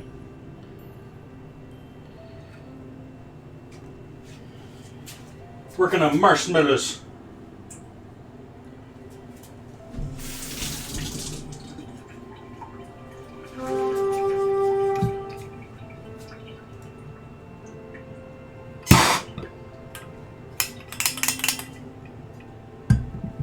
Make sure we got that off before I put that back for another month or so.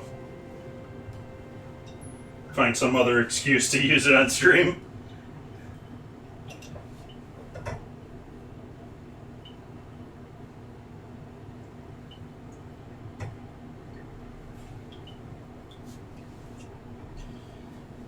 Come on, chocolate, melt for me. We still got lumps in the bottom.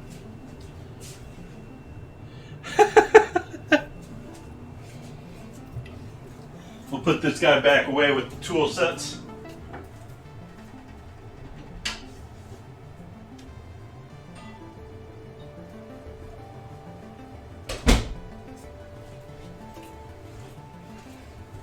Back in the back closet.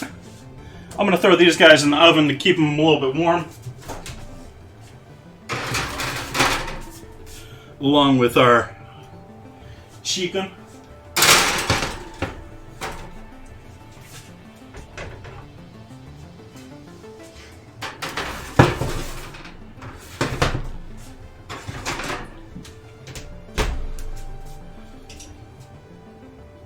There we go, now we're starting to melt.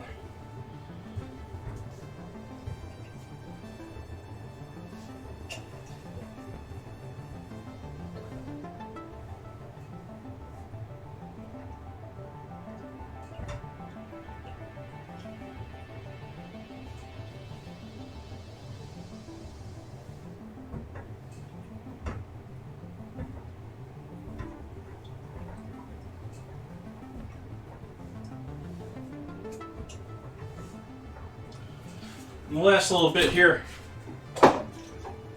probably something not a lot of other people do.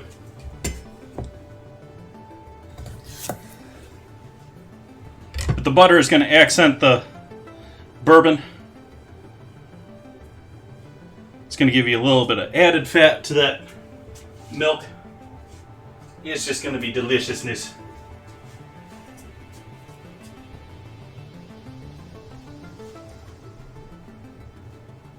No, I don't need to do that, Leo. It's a lot safer and a lot better to just temper your pans in the oven if you're going to go for that.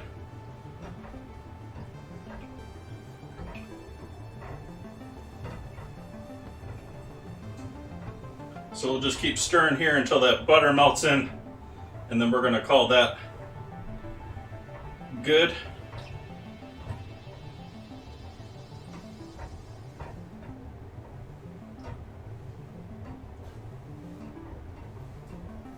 Chocolate's pretty much melted at this point.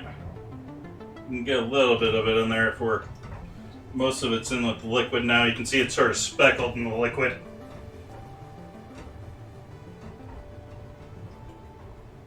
In fact, I'm going to make sure we got this nice and mixed in. We'll pull out the baby whisk.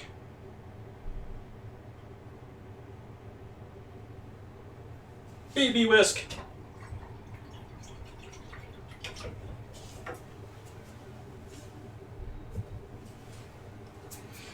You can see the chocolate sort of speckled in there now.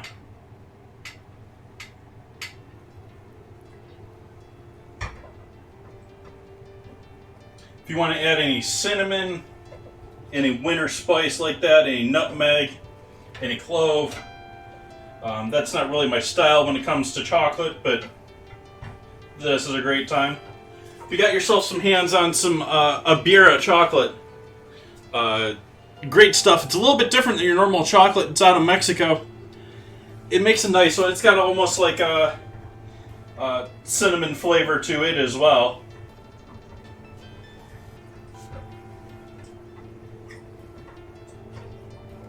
So if you guys ever order a Mexican hot chocolate and you're like, oh, this got cinnamon in it. It probably doesn't. It's probably actually from the Mexican style chocolate that I think I'm pronouncing it right. Iberra, Iberra, I think is the name of the brand. But they're sort of a octagon-shaped chocolate.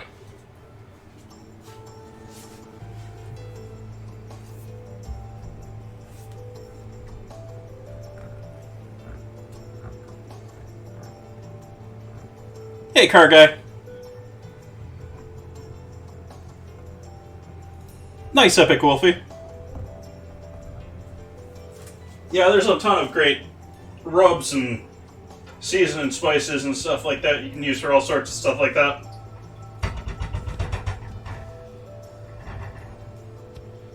I'll bring this slightly up to a little bit more heat here. Just get a little bit more warmth in it. And then we'll move over to the cup. Well, actually, we'll move over there now. And get rid of our butter. Done with that for right now. We'll take our somewhat warm water-filled cup, toss that out.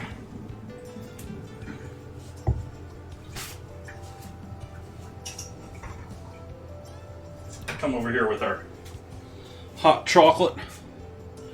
Fill her up.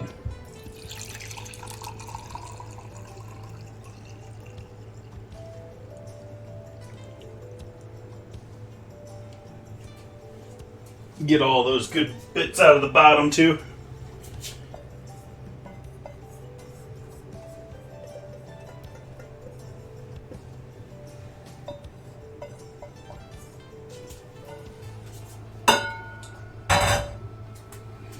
Add in our marshmallows.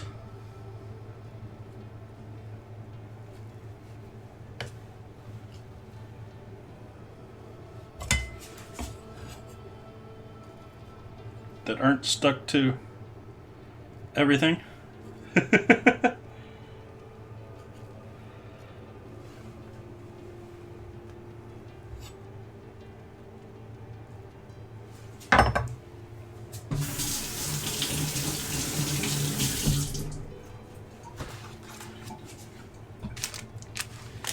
And then we do our final top in here.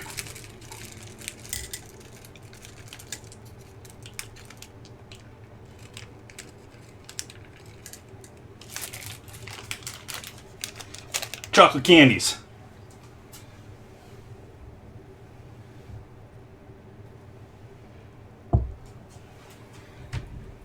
Now we need to make this an adult drink.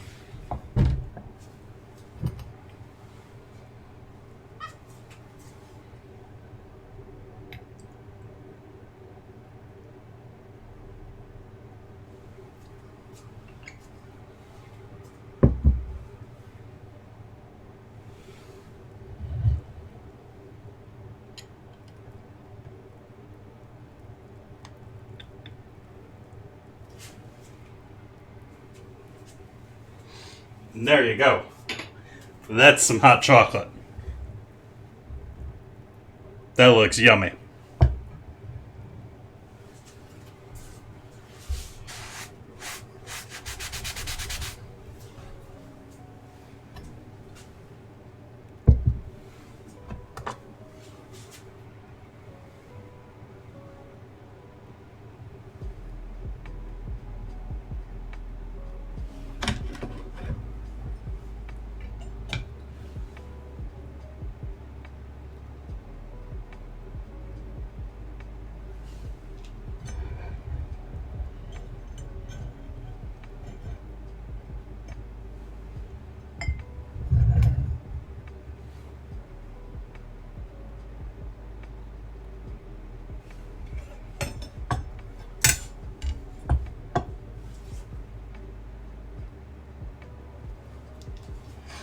Let's see what this is like, even though I think we all know this is going to be delicious. Ooh, that's strong with that bourbon.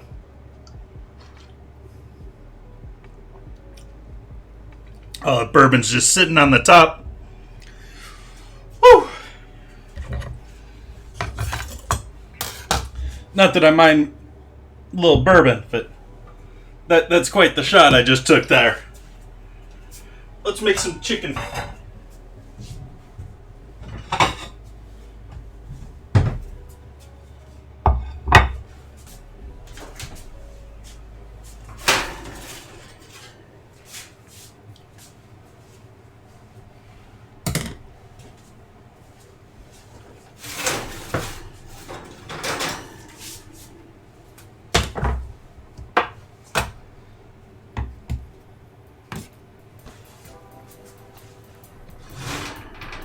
That one's a little warm for my hand.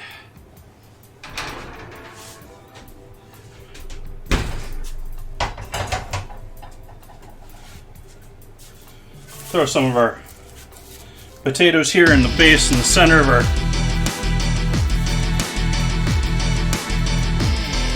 tray. Hey there at Chef. Charlene, thank you for that sub. Welcome back. How you doing tonight? We're just wrapping up here, actually. We got our hot chocolate with bourbon, candies, and toasted marshmallows. We're putting together a plate of veggies. We got some green roasted cauliflower. We got our potatoes. We got carrots and parsnips.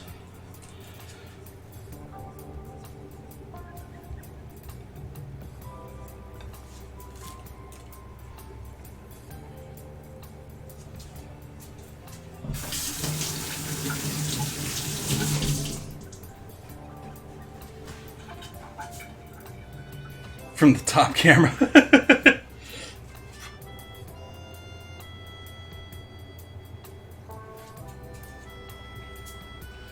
And chicken. We got our chicken thighs with garlic, butter, honey, and cumin sauce. Throw that bad boy over the top.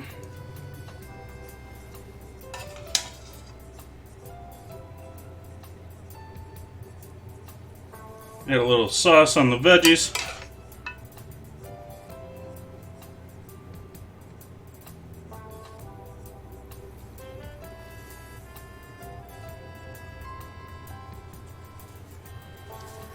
There we go. Leave the rest for that other piece. Give you a close-up on this deliciousness.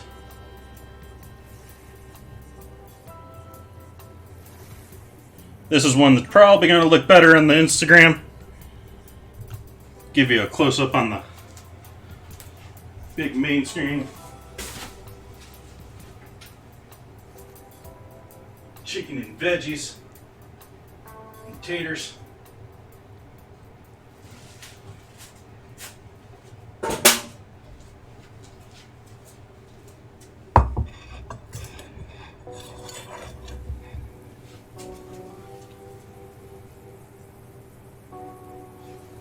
Nice simple roast chicken dinner. Or pan fried dinner rather.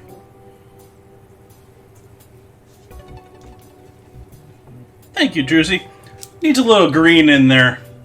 I don't really... Do I have any herbs right now that I can throw in there? Yeah, I do. Let's throw some green onion on top. Give it that final little garnish there.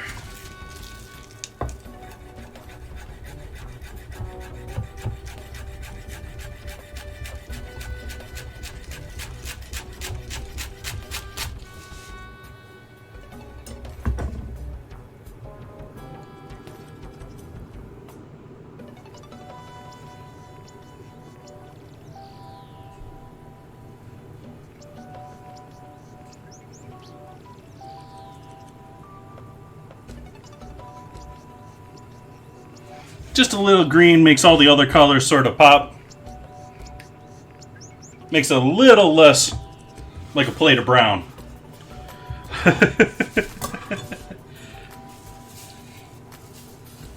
Yep, we're just wrapping up Epic Wolfie.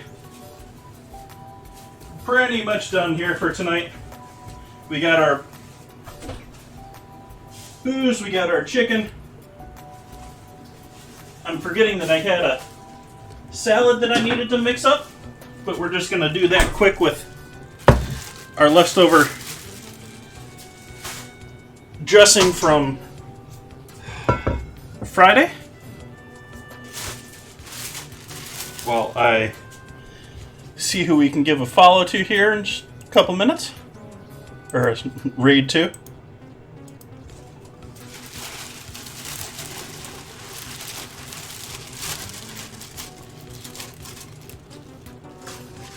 Nice, Charlotte.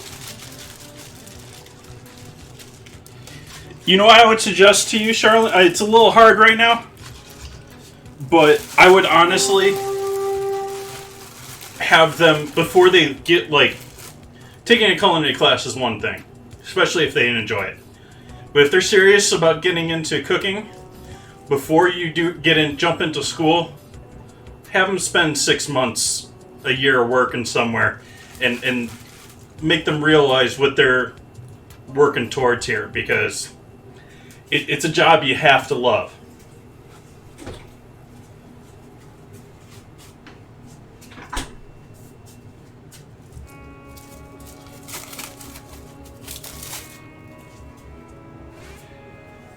Yeah, Leo, I need some more plates. I know that. That's in my future plans here, but honestly, I've been sort of waiting for get myself a vaccine or something here so that I can go and do some garage sale shopping, because I want to buy a number of different unique plates, and I'm not going to get that buying them all at the store. It's going to be too expensive because I have to buy sets and that sort of stuff. Battle!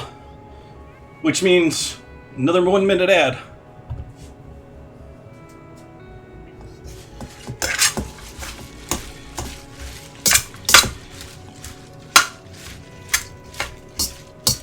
This is more of my nut ranch dressing, along with the veggies here tonight. But yeah, I totally agree. I could use some more plates and bowls, Huberman.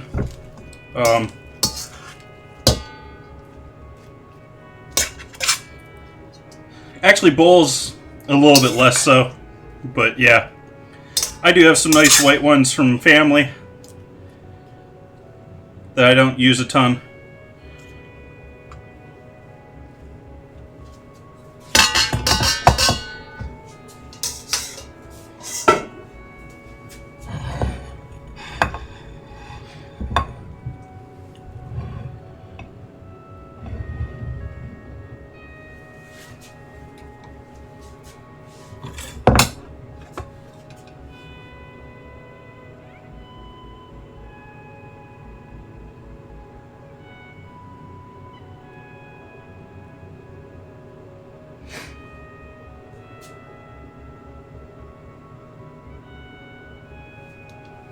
Alright. Let's run our battle. Battle.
victory. Hard-fought battle. Wow. We barely made it through that one. I got all the kills. Nith got the assists. Leo Zio with 200 gold. Wow. Wowza. Congrats. And so we'll obviously continue on with this next week. We got probably charcoal on Wednesday, but we'll wrap up the ingredient vote tomorrow. It'll either be nori or charcoal. And that should be a fun night on Wednesday. We also got, coming up next week, I'm going to be doing pizza. As I was saying earlier, going to try my hand at no-knead pizza dough. And going to be trying fettuccine Alfredo. Oh, not entirely without review. Ooh, boy, that's good. Nom, nom, nom, nom. Now that we're getting to the chocolate in there, that's some deliciousness. Salad's still great.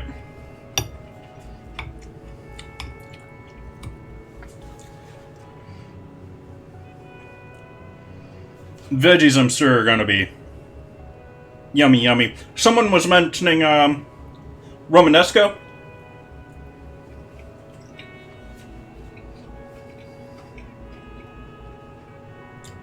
All sorts of flavors going on there, yep.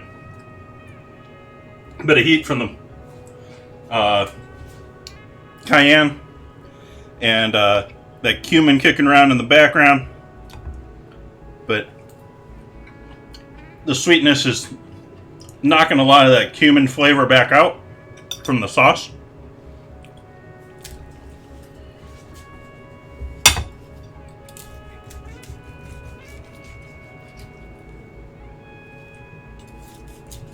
Maybe a little over on the chicken. Not complete without moisture. There's moisture there. But could have done a little better, I think.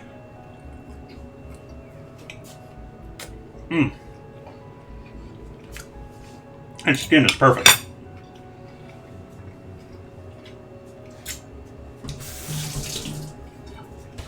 Awesome, awesome.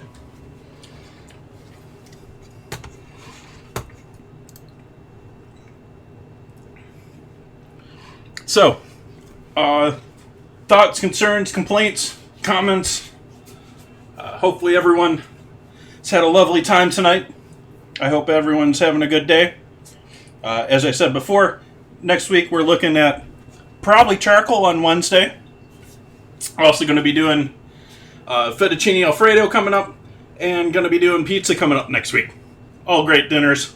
Should be a lot of fun. Actually thinking of doing 2 different types of pizza. So see how that turns out. Let's see who we're going to give a raid to here tonight.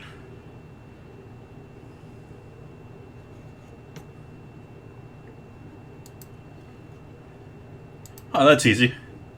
She was right there on the top of my list without even having to type anything. I'm going to send you guys off to hang out with a great food creator here on Twitch.